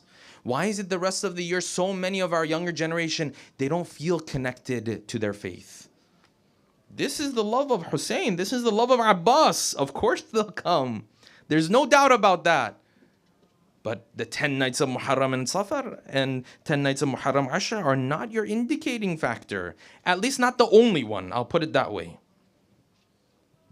Therefore, if I find myself in a situation where the community that I'm living in cannot provide for me this option, brothers and sisters, so we can't, for whatever reason, this is not a priority. Is this a reason for me to actually pack up potentially and look for a community where this is an option? Yes, this is one of the factors where you can take it and consider packing up and moving to a different community. Potentially. Moving is a difficult thing to do. It's not easy. You have to uproot yourself from a place where you have built roots, maybe sometimes for multiple generations. So I say this very carefully, But this is one of the factors, because your duty first and foremost is to your family. This is one of the factors where I say, you know what, potentially, if this is not an option for us, where else can I go to give my children the best possible opportunity for them to be able to raise their family? I always tell young couples, as long as you're a young couple and it's just you guys, you can go even live technically on the North Pole. You'll have your YouTube majalis and you'll listen to this, and when you have a question, you'll know how to reach out to ask that question, and so on and so forth. The moment that child shows up, things have changed fundamentally. Nothing is the same again. Now when that child shows up, now you have to start thinking hard and long about what type of environment I want to bring him up in. And inshallah, if you do a good job, then hopefully Allah subhanahu wa ta'ala will bless your efforts. He will take care of your shortcomings. And inshallah, you have a child that makes you proud. Sometimes a parent might have to invest 20 years of their life into their child, just so that after 20 years, this child, who by the way, might seem like he's not picking up on any of these Islamic values initially, after 20 years, the parent observes that his child is working in this career, but he stops everything when it's time for salat. That moment for a parent is worth the 20 years of investing in him. It's worth it.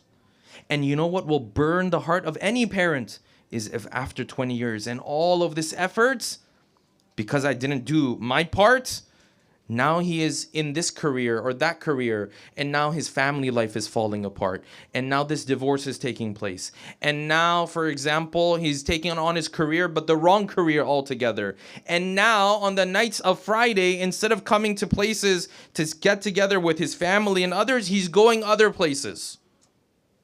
And this is the realities that we have, brothers and sisters. We can't be naive to assume that these things aren't happening with our younger generation. They are definitely happening with our younger generation. And they are not to blame. You and I are to blame, because we have to do our part in this regard.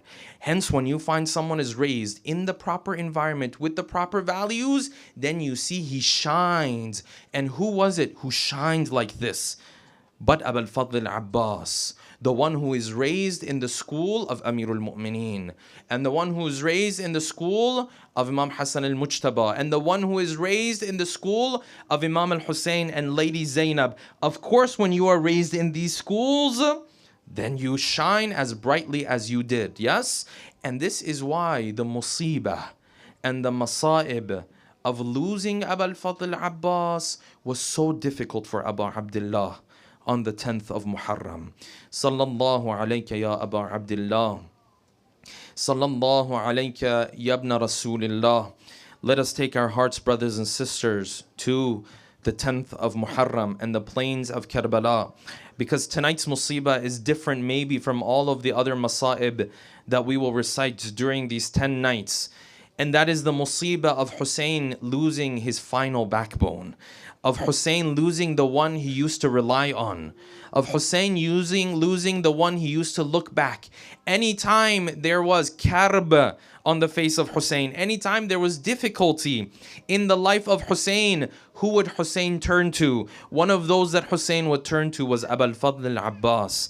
The poet says, I began to write poetry for Imam al-Hussein. And what happened on the 10th of Muharram? I was praising the different characters. I came to Abul Fadl Abbas.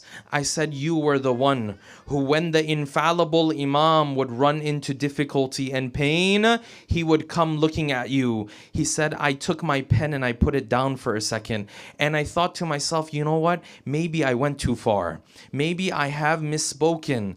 Maybe I shouldn't say that Hussein relied on Abul Fadl al-Abbas like this.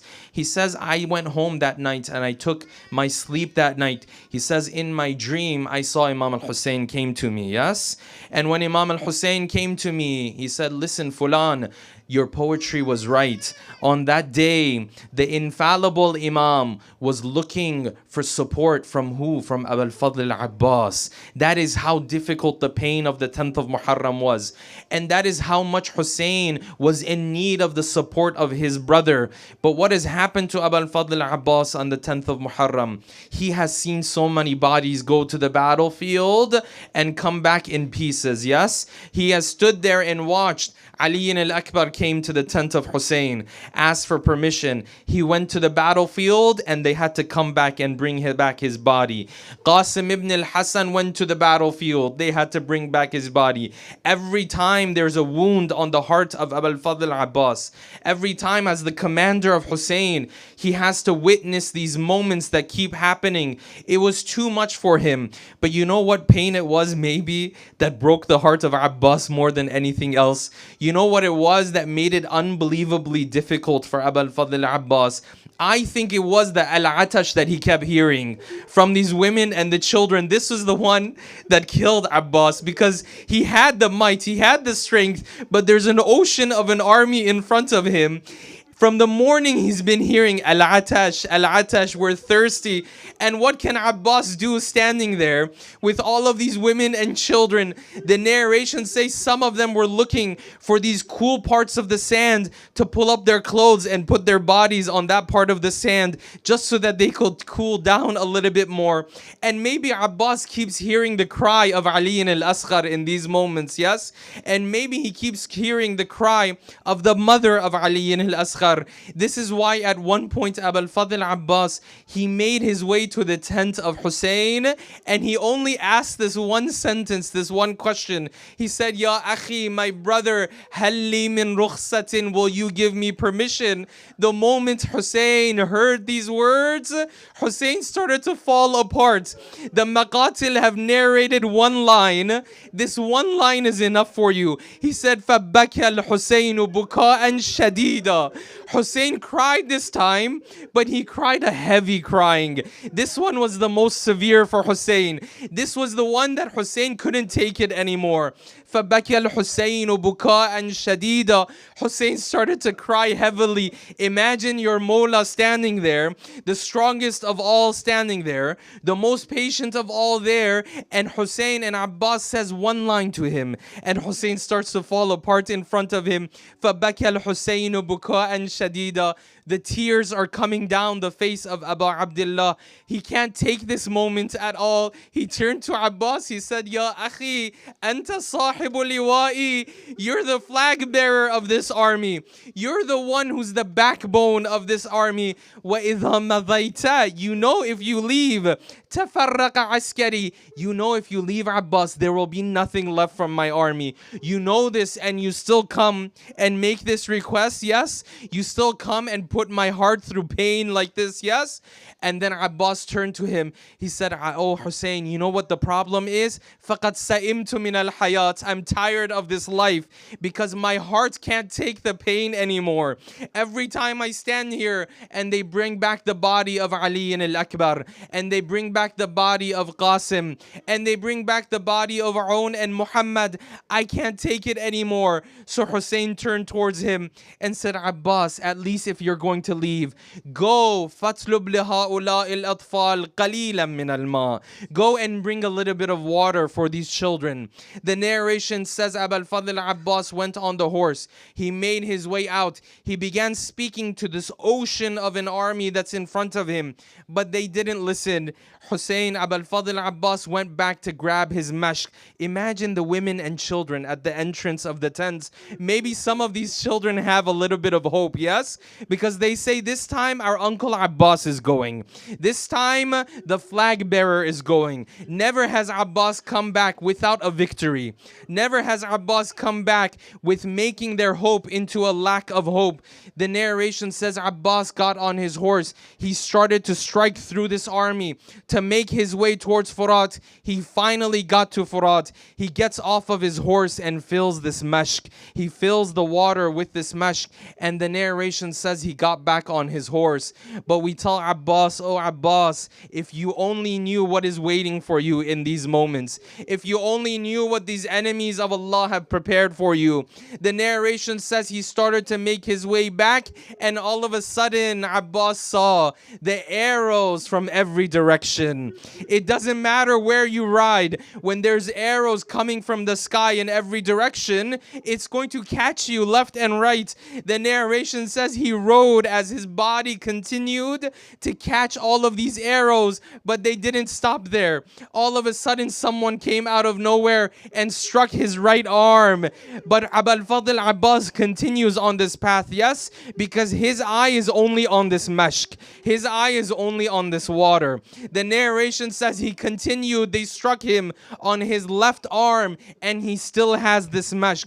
But you know that point came where the arrows were too many. All of a sudden, فَجَاءَهُ سَهْمٌ. One of these arrows came.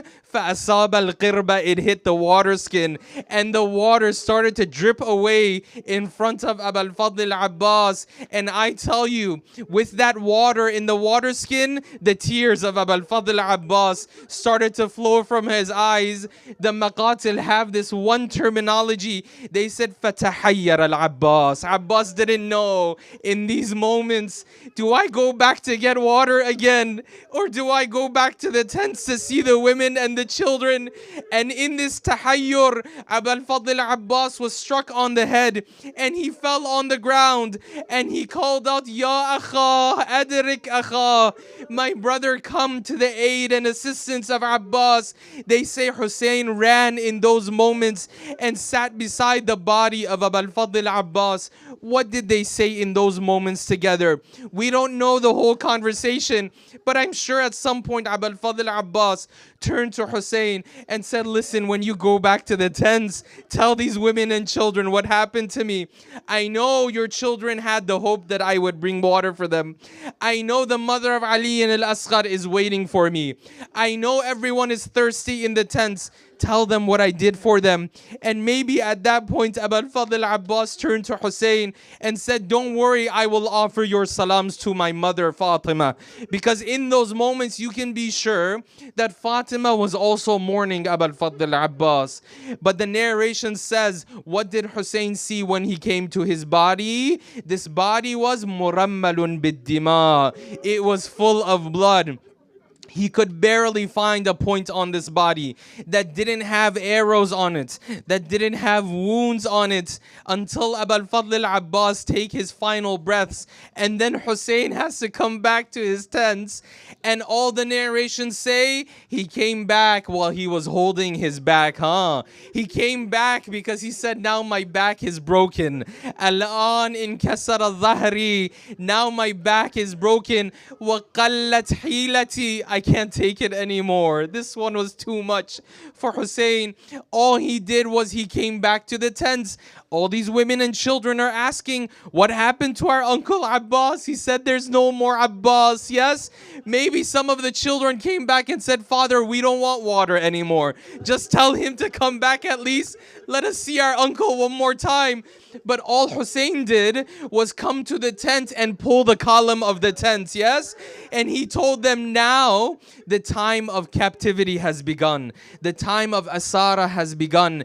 Zainab, go and prepare these women and children, because now Abbas is gone. There is no one to defend them anymore. ألا لعنة الله على القوم الظالمين وسيعلم الذين ظلموا أي منقلب ينقلبون. Let us console the hearts of our beloved Imam and send our salam to the plains of Karbala. السلام عليك يا أبا عبد الله وعلى الأرواح التي حلت بفنائك عليك مني جميعا سلام الله أبدا ما بقيت وبقي الليل والنهار ولا جعله الله آخر العهد مني لزيارتكم. Everyone. السلام على الحسين وعلى علي بن الحسين وعلى أولاد الحسين وعلى أصحاب. One more time. السلام على الحسين وعلى علي بن الحسين وعلى أولاد الحسين وعلى أصحاب الحسين جميعا ورحمة الله وبركاته. صلوات.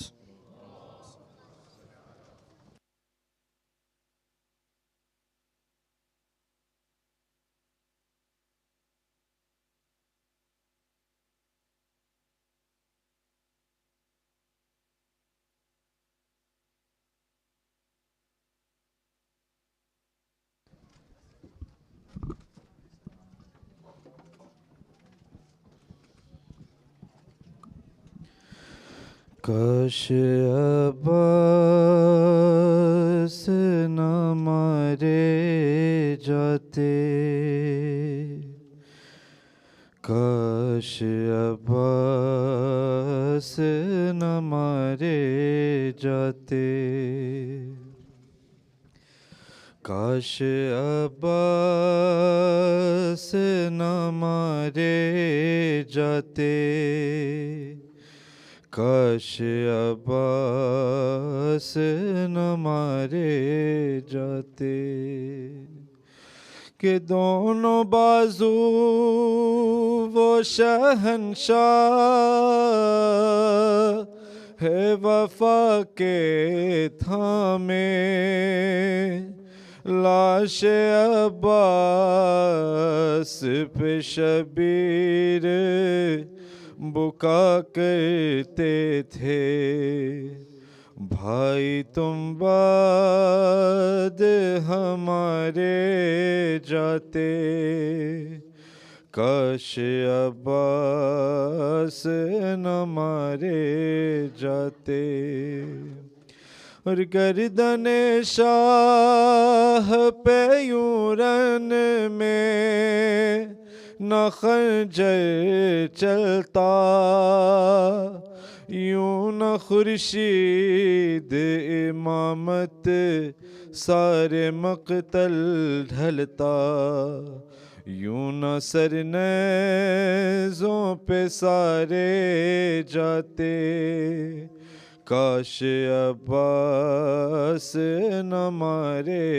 جاتے اور ہوتے عباس دلاور تو نہ خیمے چلتے، شام غربت نہ سکینہ کو تماچے لگتے، گوشوارے نہ اتارے جاتے، کاش عباس نہ مارے جاتے، کاش عباس نہ مارے جاتے، کاش عباس نہ مارے جاتے، یا حسین یا حسین یا حسین یا حسین یا حسین یا حسین،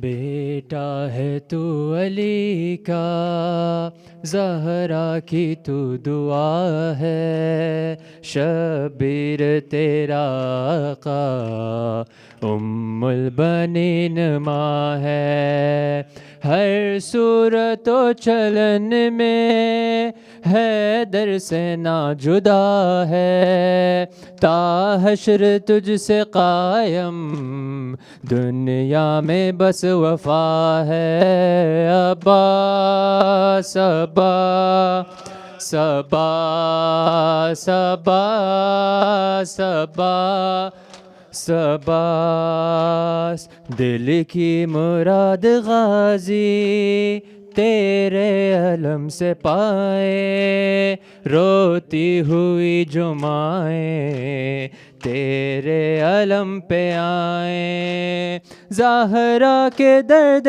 پہلو کا دیتی ہے واسطہ، فیضا کی کنیزی میں ان کا بھی نام آئے، عباس عباس عباس عباس عباس، ہر لاش پر علی کو کرتے تھے یاد سرور، لیکن اٹھانے آئے جس وقت لاش اکبر، بابا کی بے کسی پر روتا تھا نوجوان بھی، شبیر نے کہا جو برچھی پہ ہاتھ رکھ کر، عباس عباس عباس عباس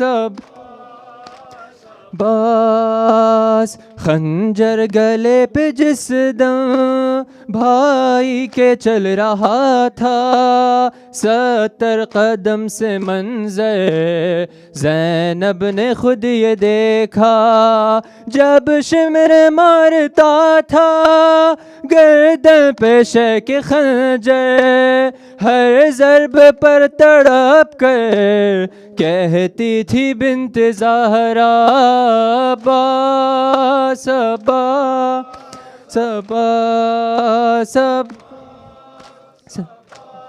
عباس عباس، شام غریبوں میں جس کا کرتا جل گیا ہے، کانوں سے بالیاں بھی ہے شمر لے گیا ہے، اس بے کسی پہ مولا بچی کوئی نہ تڑپے، فرش عزا پہ رو کر ہر دل یہ کہہ رہا ہے، عباس عباس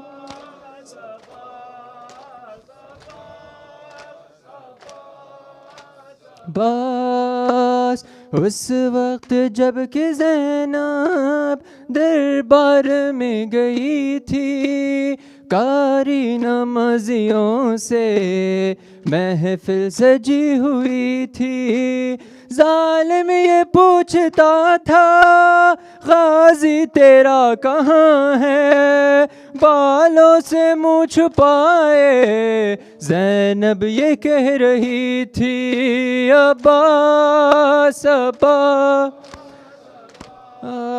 سب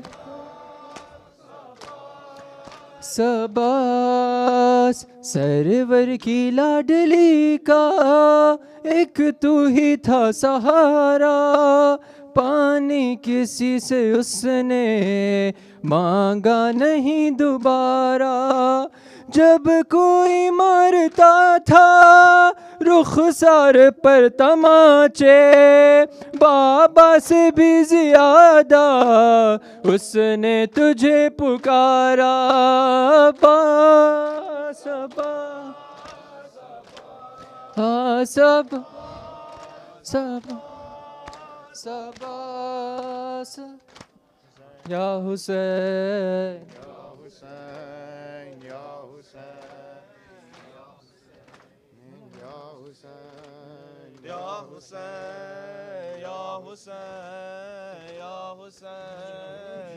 عباس تجھے رو رو بلائے زینب آجا عباس تجھے رو رو بلائے زینب آجا عباس تجھے رو رو بلائے زینب آجا عباس تجھے رو رو بلائے زینب آجا عباس تجھے رو رو بلائے زینب کیسے پابند رسل کیسے پابند رسل شام میں جائے زینب آجا عباس تجھے رو رو بلائے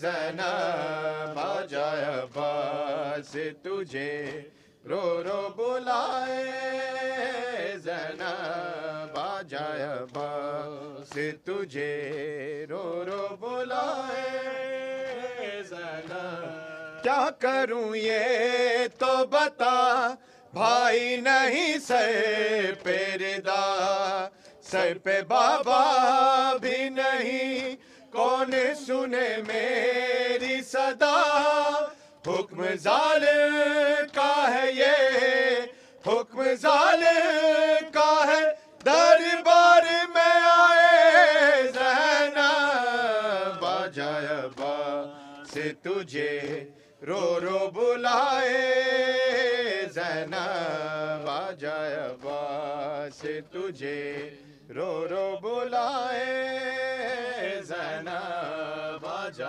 عباس تجھے رو رو بلائے زینب میرا بابا ہے علی اور میرا نانا نبی درد و غم سہ کے بھی میں دین بچا کر ہوں چلی شام میں گونج رہی شام میں گونج رہی تھی یہ صدائے زینب آجا عباس تجھے رو رو بلائے زینب آجا عباس تجھے رو رو بلائے باد شبیر کے ساتھ میں نہیں آئی رباب غم زدہ بہن کو اس بات کا دے کوئی جواب دھوپ سے اس کو بھٹا دھوپ سے اس کو بھٹا کیسے اٹھائے زینب آجا عباس تجھے رو رو بلائے زینب آجا محمد وآل محمد صلوات اللہم صلی علی محمد وآل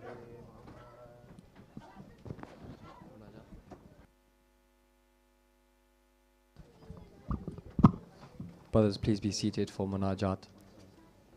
Ahsan. None. Oh, sorry. Please prepare for namaz. Adhan is in 1 minute. Is in 1 minute. Is now.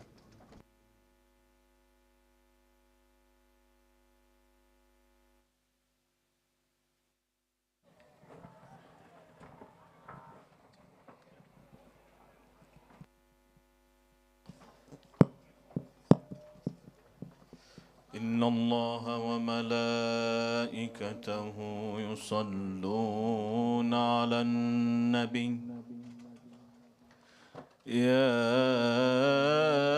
أيها الذين آمنوا صلوا عليه وسلموا تسليما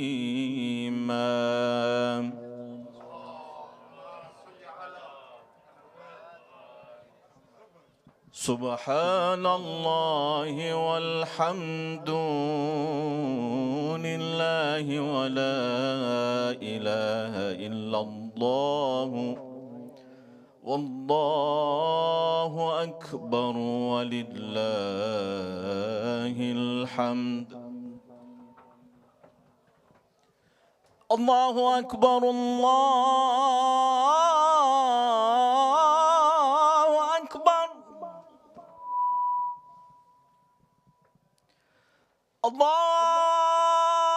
الله أكبر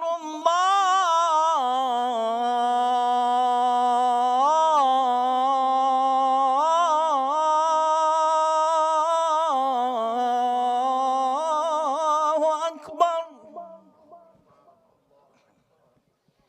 أشهد أن لا إله إلا الله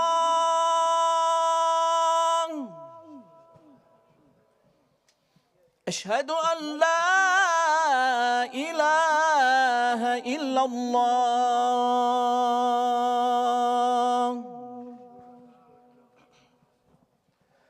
أشهد أن محمدًا رسول الله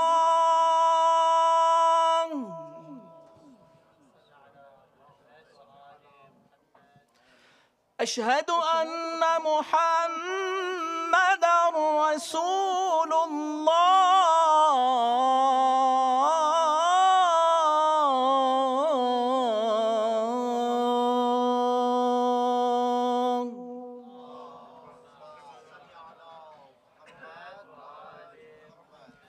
أشهد أن عليا ولي الله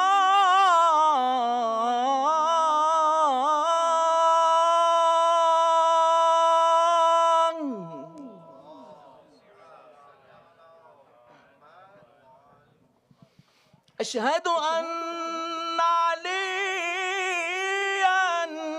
حجة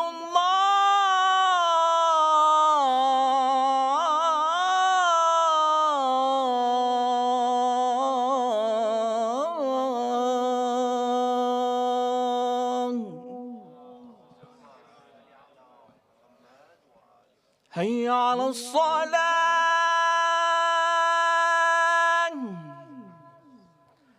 هيا على الصلاة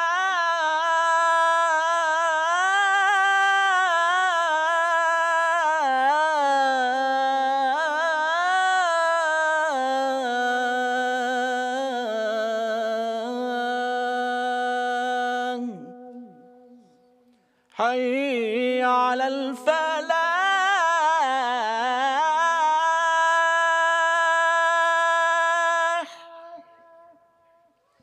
حي على الفلاح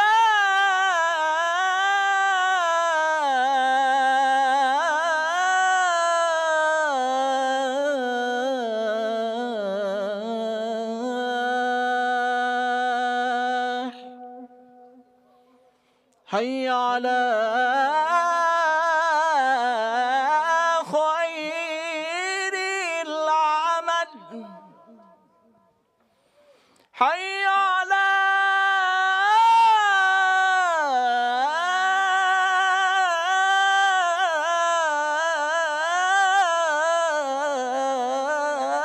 خير العمل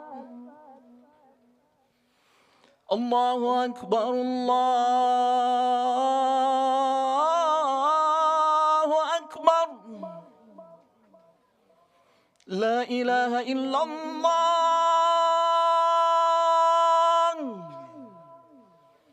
لا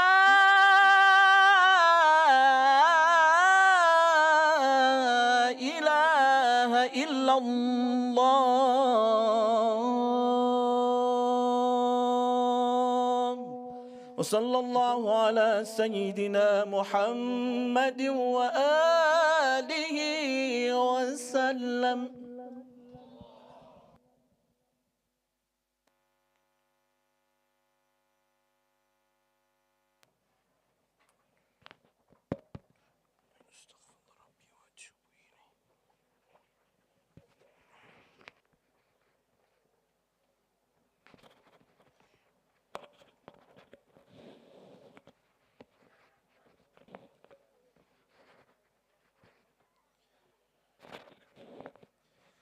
الله أكبر الله أكبر أشهد أن لا إله إلا الله أشهد أن لا إله إلا الله أشهد أن محمدا رسول الله اللهم صل على محمد وعلى محمد أشهد أن محمدا رسول الله اللهم صل على محمد وعلى محمد وأن عليا حجة الله صلوات الله وسلامه عليه حي على الصلاة حي على الصلاة حي على الفلاح حي على الفلاح حي على خير العمل حي على خير العمل قد قامت الصلاة قد قامت الصلاة الله أكبر الله أكبر لا إله إلا الله استغفر الله ربي وأتوب إليه الله أكبر بسم الله الرحمن الرحيم الحمد لله رب العالمين الرحمن الرحيم مالك يوم الدين إياك نعبد وإياك نستعين اهدنا الصراط المستقيم صراط الذين أنعمت عليهم غير المغضوب عليهم ولا الضالين بسم الله الرحمن الرحيم قل هو الله أحد الله الصمد لم يلد ولم يولد ولم يكن له كفوا أحد الله أكبر سبحان ربي العظيم وبحمده سمع الله لمن حمده الله أكبر سبحان ربي الأعلى وبحمده الله أكبر الله أكبر سبحان ربي الأعلى وبحمده الله أكبر بحول الله وقوته أقوم وأقوم بسم الله الرحمن الرحيم الحمد لله رب العالمين الرحمن الرحيم مالك يوم الدين إياك نعبد وإياك نستعين اهدنا الصراط المستقيم صراط الذين أنعمت عليهم غير المغضوب عليهم ولا الضالين بسم الله الرحمن الرحيم والعصر إن الإنسان لفي خسر إلا الذين آمنوا وعملوا الصالحات وتواصوا بالحق وتواصوا بالصبر الله أكبر اللهم صل على محمد وآل محمد اللهم ارزقنا توفيق الطاعة وبعد المعصية اللهم عجل لوليك الفرج اللهم اغفر للمؤمنين والمؤمنات والمسلمين والمسلمات الله أكبر سبحان ربي العظيم وبحمده سمع الله لمن حمده الله أكبر سبحان ربي الأعلى وبحمده الله أكبر الله أكبر سبحان ربي الأعلى وبحمده الله أكبر أشهد أن لا إله إلا الله وحده لا شريك له وأشهد أن محمدا عبده ورسوله اللهم صل على محمد وآل محمد وتقبل شفاعته وارفع درجته بحول الله وقوته أقوم وأقوم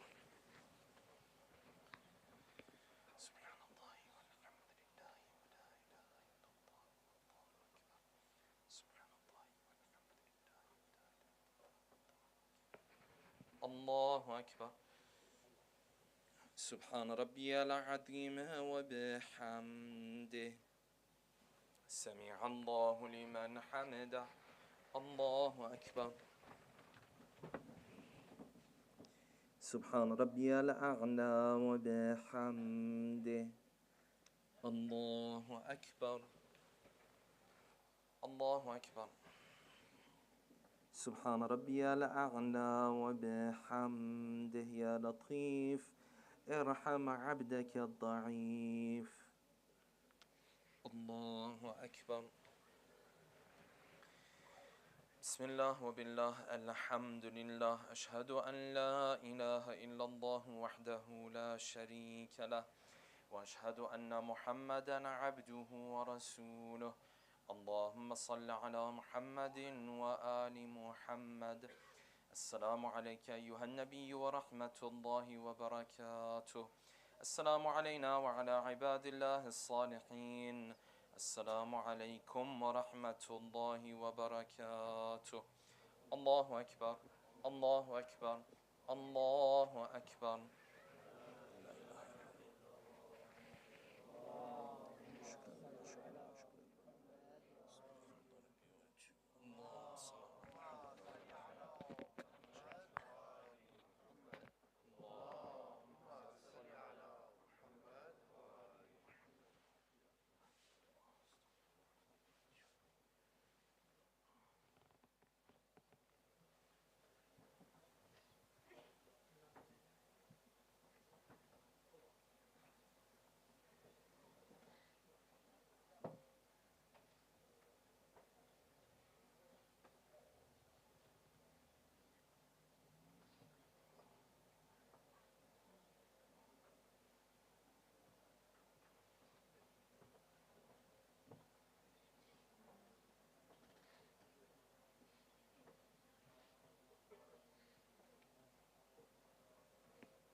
Brothers, we will have munajat of Hazrat Abbas. Salli ala Muhammad wa ali Muhammad.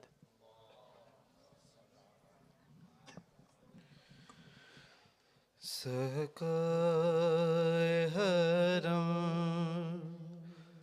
رکھ لے نا بھرم ہم در پہ تمہارے آئے ہیں تم بھی نہیں ہم کو ٹھکرانا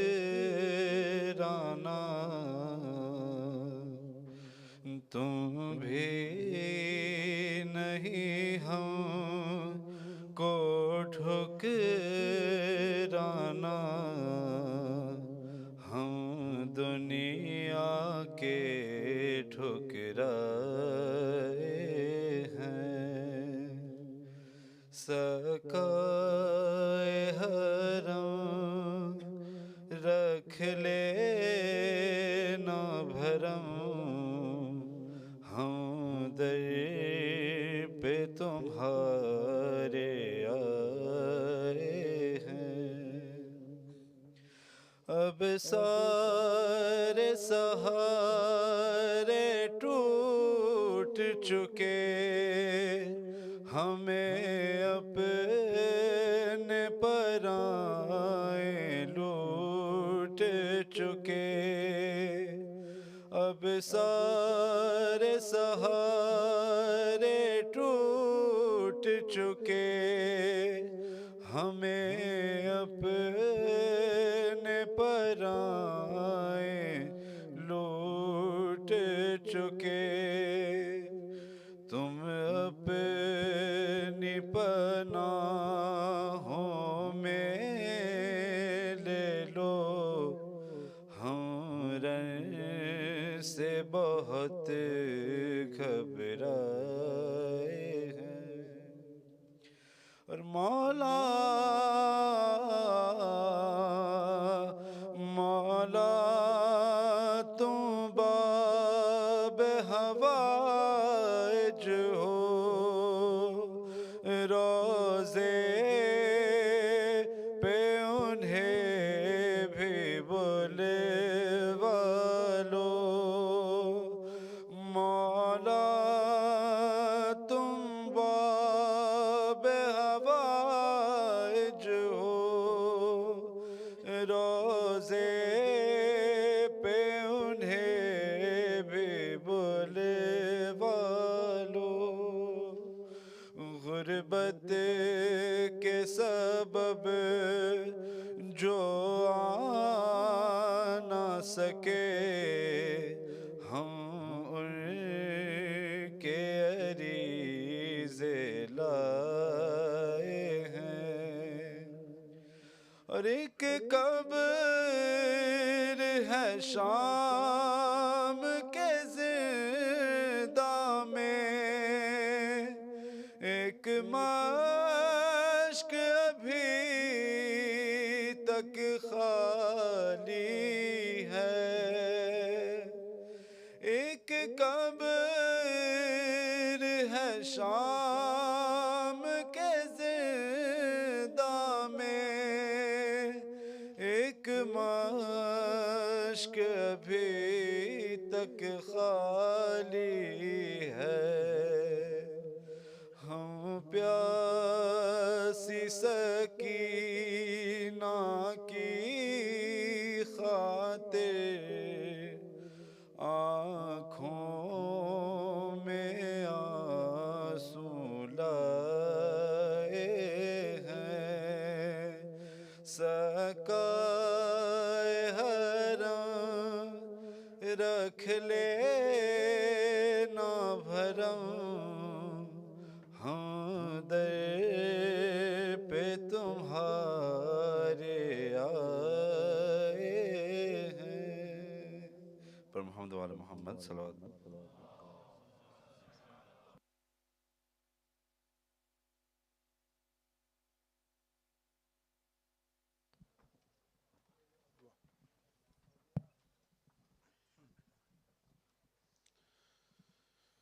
بسم الله الرحمن الرحيم اللهم صل على محمد وآل محمد أستغفر الله الذي لا إله إلا هو الحي القيوم الرحمن الرحيم ذو الجلال والإكرام وأتوب إليه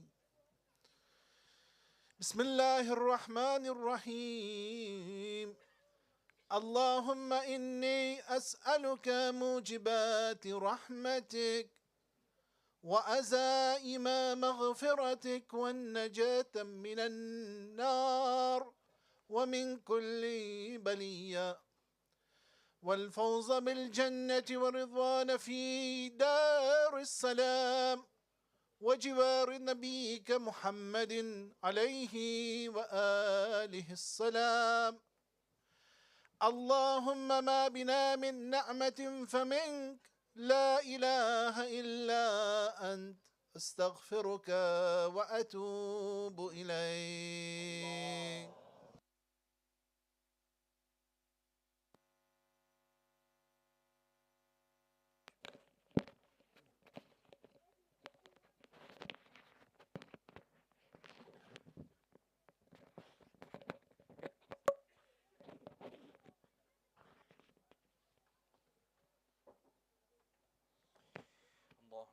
الله أكبر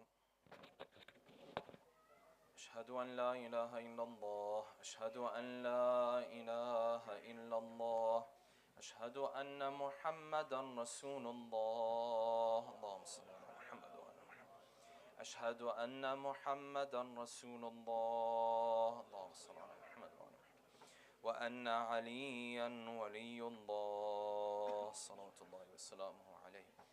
حي على الصلاة، حي على الصلاة، حي على الفلاح، حي على الفلاح، حي على خير العمل، حي على خير العمل. قد قامت الصلاة، قد قامت الصلاة.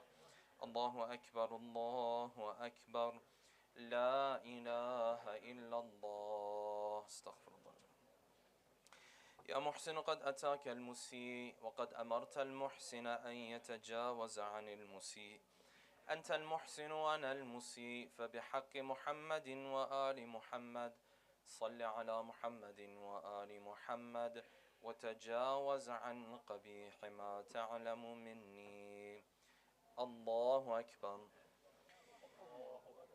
بسم الله الرحمن الرحيم. الحمد لله رب العالمين، الرحمن الرحيم، مالك يوم الدين.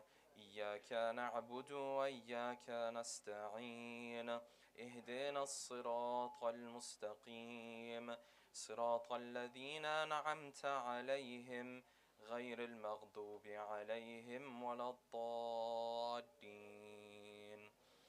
بسم الله الرحمن الرحيم. قل هو الله أحد، الله الصمد، لم يلد ولم يولد ولم يكن له كفوا أحد. الله أكبر. سبحان ربي العظيم وبحمده، سمع الله لمن حمده. الله أكبر. سبحان ربي الأعلى وبحمده. الله أكبر، الله أكبر. سبحان ربي الأعلى وبحمده. الله أكبر. بحول الله وقوته أقوم وأقوم. بسم الله الرحمن الرحيم. الحمد لله رب العالمين، الرحمن الرحيم، مالك يوم الدين. إياك نعبد وإياك نستعين.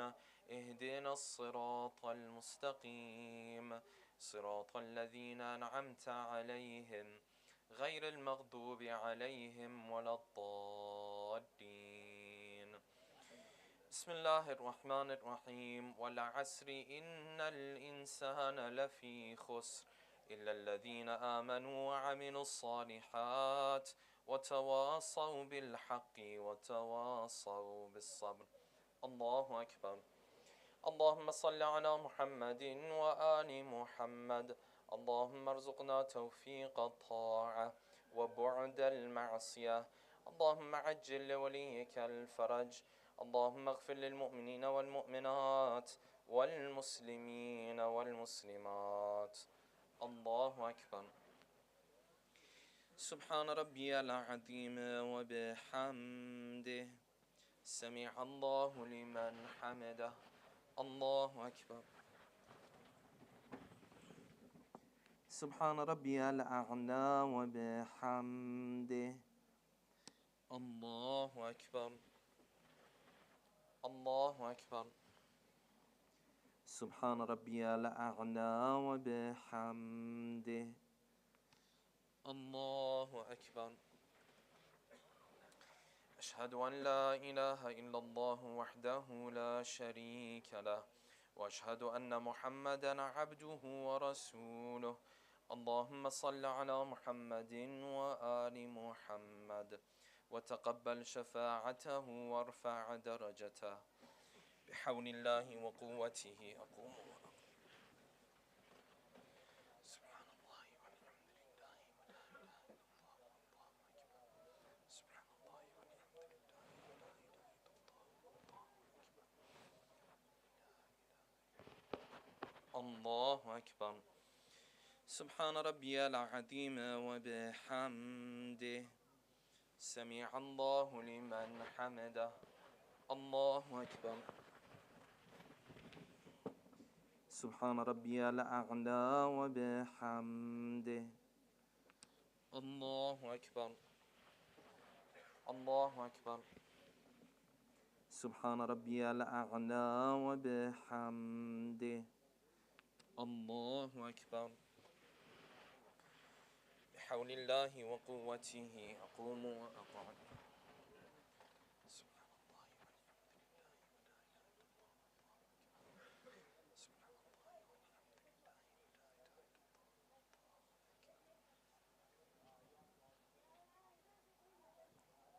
الله أكبر. سبحان ربي العظيم وبحمده. سمع الله لمن حمده. الله أكبر. سبحان ربي الأعلى وبحمده. الله أكبر. الله أكبر. سبحان ربي الأعلى وبحمده. يا لطيف ارحم عبدك الضعيف. الله أكبر. بسم الله وبالله الحمد لله. أشهد أن لا إله إلا الله وحده لا شريك له، وأشهد أن محمدا عبده ورسوله. اللهم صل على محمد وآل محمد. السلام عليك أيها النبي ورحمة الله وبركاته. السلام علينا وعلى عباد الله الصالحين. السلام عليكم ورحمة الله وبركاته. الله أكبر. الله أكبر. الله أكبر. لا إله إلا الله.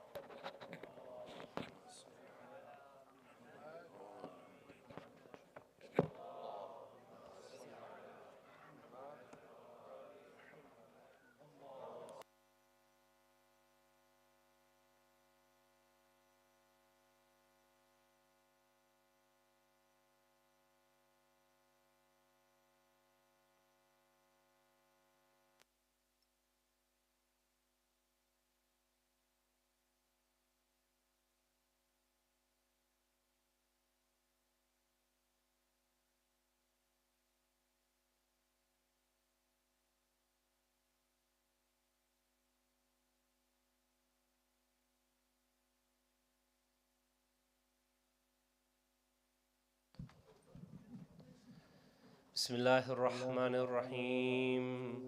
اللهم صل على محمد وآل محمد.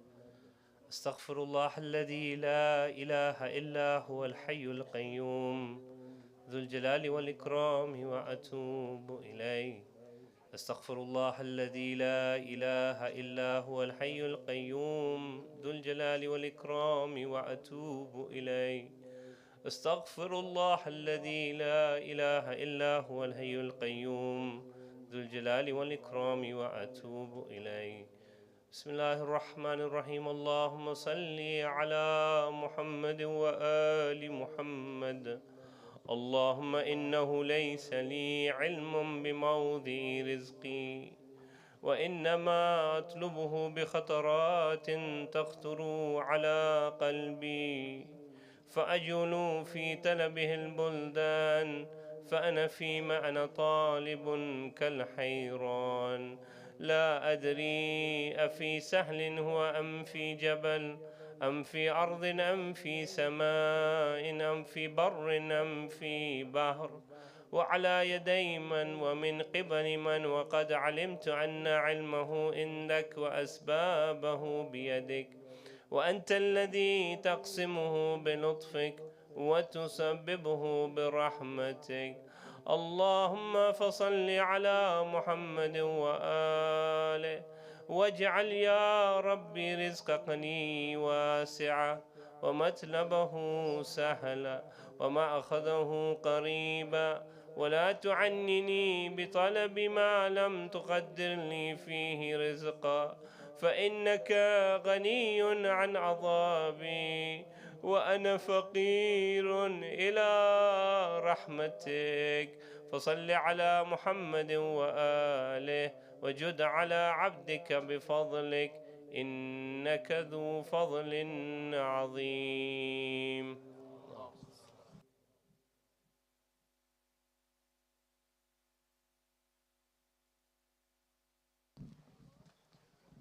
السلام عليك يا أبا عبد الله وعلى الأرواح التي حلت بفنائك.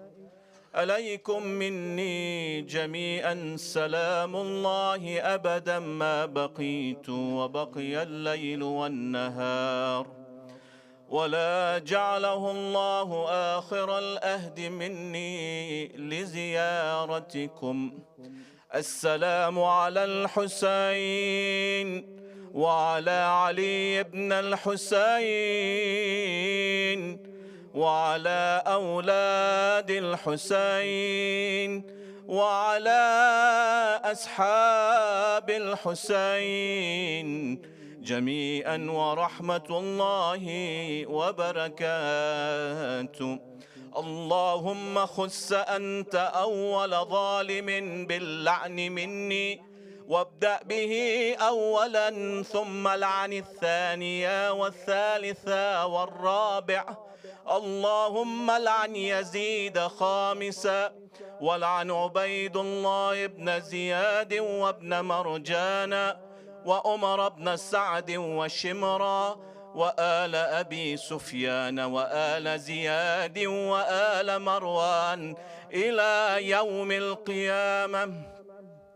السلام عليك يا غريب الغرباء وبعيد المدى، السلطان أبا الحسن علي بن موسى الرضا، كن شفيئنا وشفيء والدينا في يوم الجزاء ورحمة الله وبركاته. السلام عليك يا صاحب الأسر والزمان، السلام عليك يا خليفة الرحمن، السلام عليك يا شريك القرآن، السلام عليك يا كعبة الإيمان، السلام عليك يا إمام الإنس والجان. عجل الله لك ما وعدك من النصر وظهور الأمر ورحمة الله وبركاته. بسم الله الرحمن الرحيم. اللهم كن لوليك الحجة ابن الحسن صلواتك عليه وعلى آبائه في هذه الساعة وفي كل ساعة، وليا وحافظا وقائدا وناصرا ودليلا وأينا حتى تسكنه أرضك توعا وتمتعه فيها طويلا برحمتك يا أرحم الراحمين. وصل اللهم على سيدنا محمد وآله الطاهرين.